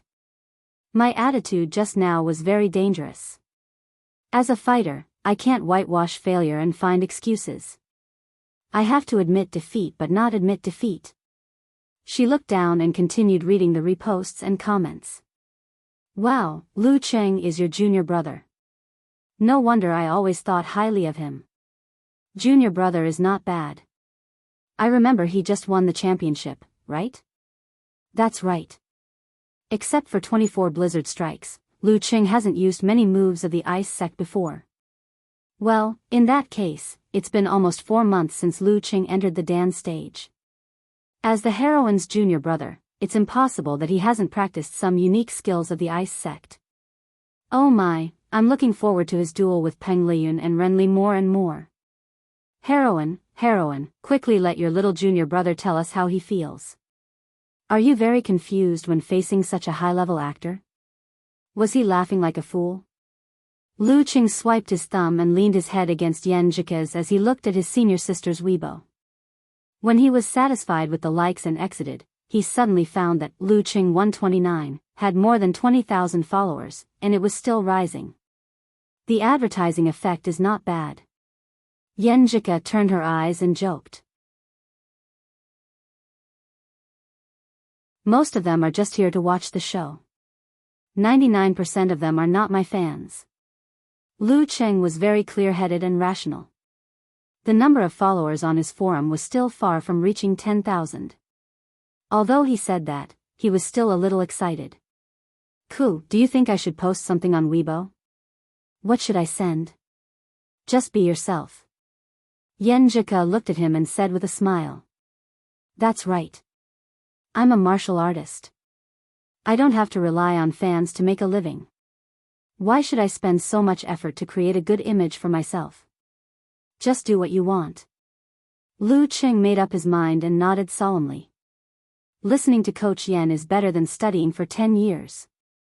Liar. You've listened to hundreds or thousands of words from me, but I don't see you as smart as someone who has studied for thousands or tens of thousands of years. Yan Jika pretended to be serious and laughed softly. I'm actually speechless. Lu Qing couldn't help but laugh. His fingers moved and reposted his senior sister's Weibo post with the following words. Thank you, senior sister, for your recognition. Laughing and crying, I was really confused at that time. I suspected that Mu Yu was using some big move that didn't distinguish between friend and foe, so I didn't dare to act rashly. Later, I realized that it was the backlash of his supernatural ability, misfortune. Less than a few seconds after he clicked send, he immediately saw a red circle at the bottom of the post. He found that there was already a comment. When he entered, he saw that it was from an ID called Little Mouse in the Alley. There were only 2 words in the comment, like me. This is fighting for the front row. Lu Qing refreshed the page and saw that there were a few more comments and reposts. Eternal Nightfall said, Tiger touch my Lu Qing. Close-up photo. Brahman 001 inch said, Idol, look at me, look at me. Waving. My hair is much longer, said, reporting. Unparalleled Dragon King, said with a smiling cat head, then what should I say? The Longhu Club Forum sightseeing group is here? Yan Jika couldn't help but smile. She took the initiative to help refresh the page and saw that behind the familiar ID was a large number of unfamiliar followers. If she hadn't reminded Yan Shaoling in advance, the fans of the forum wouldn't have been able to stand in the front row. I don't want to hear, I don't want to hear, I don't want to hear, I'm just a fan of the acting Mu Yu. It's the backlash of supernatural ability, Bane, that's a cool name. When Lu Qing and Yan Jika were browsing the follow-up comments, a well-known user reposted his Weibo post. Mo Jingting, who had tens of millions of followers, said, My awesome junior master, in a classroom on the 4th floor of the No. 1 teaching building, Qiu Zhigao finished a homework by himself. He stretched himself and wanted to relax. He browsed the news of Mo Jingting's official fan club and was looking forward to the concert on Tuesday. While scrolling, he suddenly saw a fan saying, Quick, quick, quick. Little sister has posted a new Weibo post, everyone go and like it. What did Jingting post? Old Xiu clicked on the link and opened the Weibo. Her awesome junior master? Who is that? Qiu Zhigao looked down with interest and noticed that the username of the user that Mo Jingting had reposted was Lu Qing 129. The same name as Qing. Jingting's awesome junior master is also called Lu Qing, what a coincidence. Qiu Zhigao clicked on Lu Qing 129 and entered his homepage. He saw the introduction, Songqing University Martial Arts Club Leading General, Songqing University Martial Arts Club Leading General? What a coincidence, the same name as Qing, wait. Qiu Zhigao's eyes froze on these few words. F*CK, could he be the Lu Qing I know? He is Jingting's junior master. Lu Qing and Yan Jika also noticed Mo Jingting's repost, because the number of followers on his Weibo account had increased by more than 50,000 and was rapidly approaching 100,000. He could be called a VIP account now. I've received too much attention at my age. He didn't know whether to laugh or cry and made a self-deprecating remark. What does Marshall niece MO mean?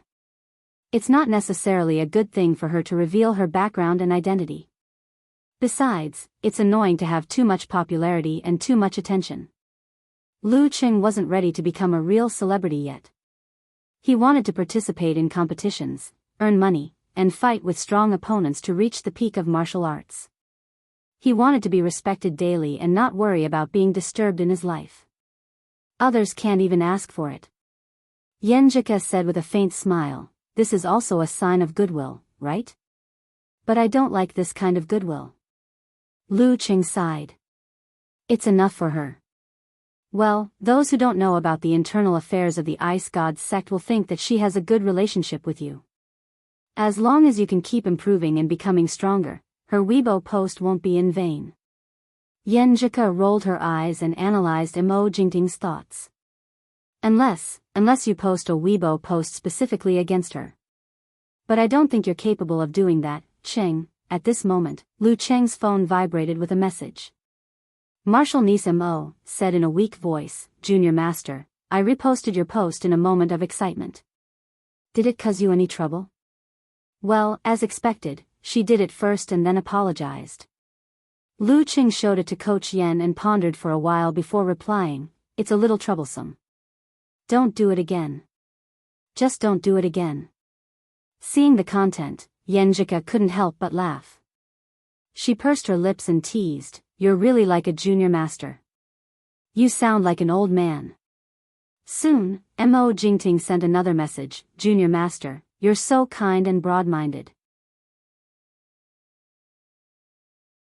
I won't do it again. I promise. You've achieved your goal. Of course, you don't have to do it again." Lu Qing complained in his heart. He was about to put down his phone and concentrate on self-study. At this moment, Yenjika bit her lower lip and took the initiative to say, "Ask her when she's free before and after the concert. As the host, we still have to entertain her.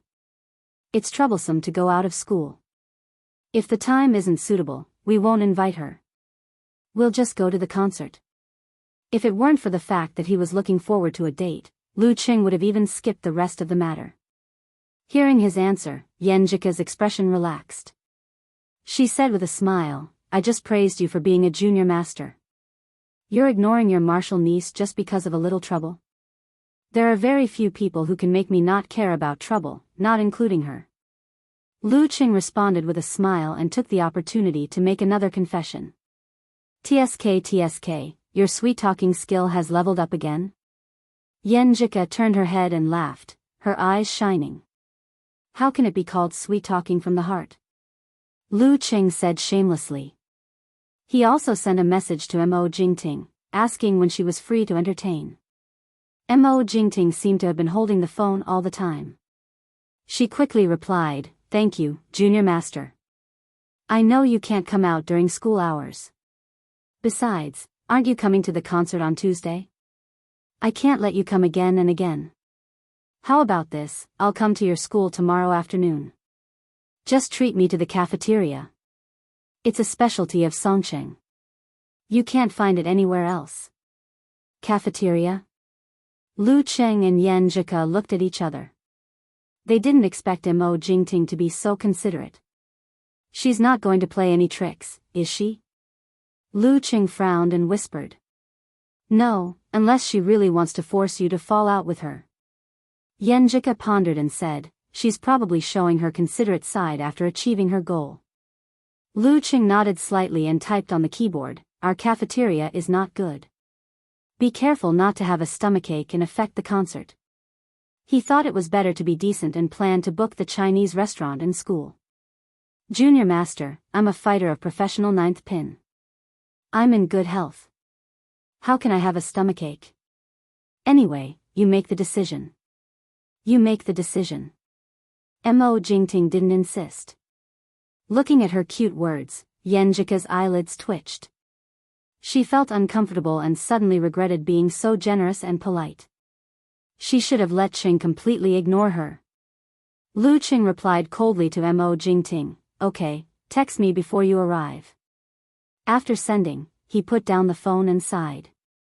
He turned to Yan Zhika and smiled bitterly. I don't know why, but when I see her acting cute to me, I feel a little uncomfortable, even nauseous. Maybe this is forced acting cute and malicious acting cute. The reason was probably because Mo Jingting's image in his mind was a scheming girl who was not suitable for acting cute. Puff. Yan Zhika couldn't help but laugh. The previous haze was swept away. At this moment, Lu Qing received 2 messages from Qiu Zhigao and Qin Mo. Cheng, I'm kneeling to you. Accept my kneeling. Brother Cheng, my dear brother, take me to see Jingting. You're tuning into the Dreamy Love Stories YouTube channel. Don't forget to subscribe and join us on this journey to catch the most captivating stories.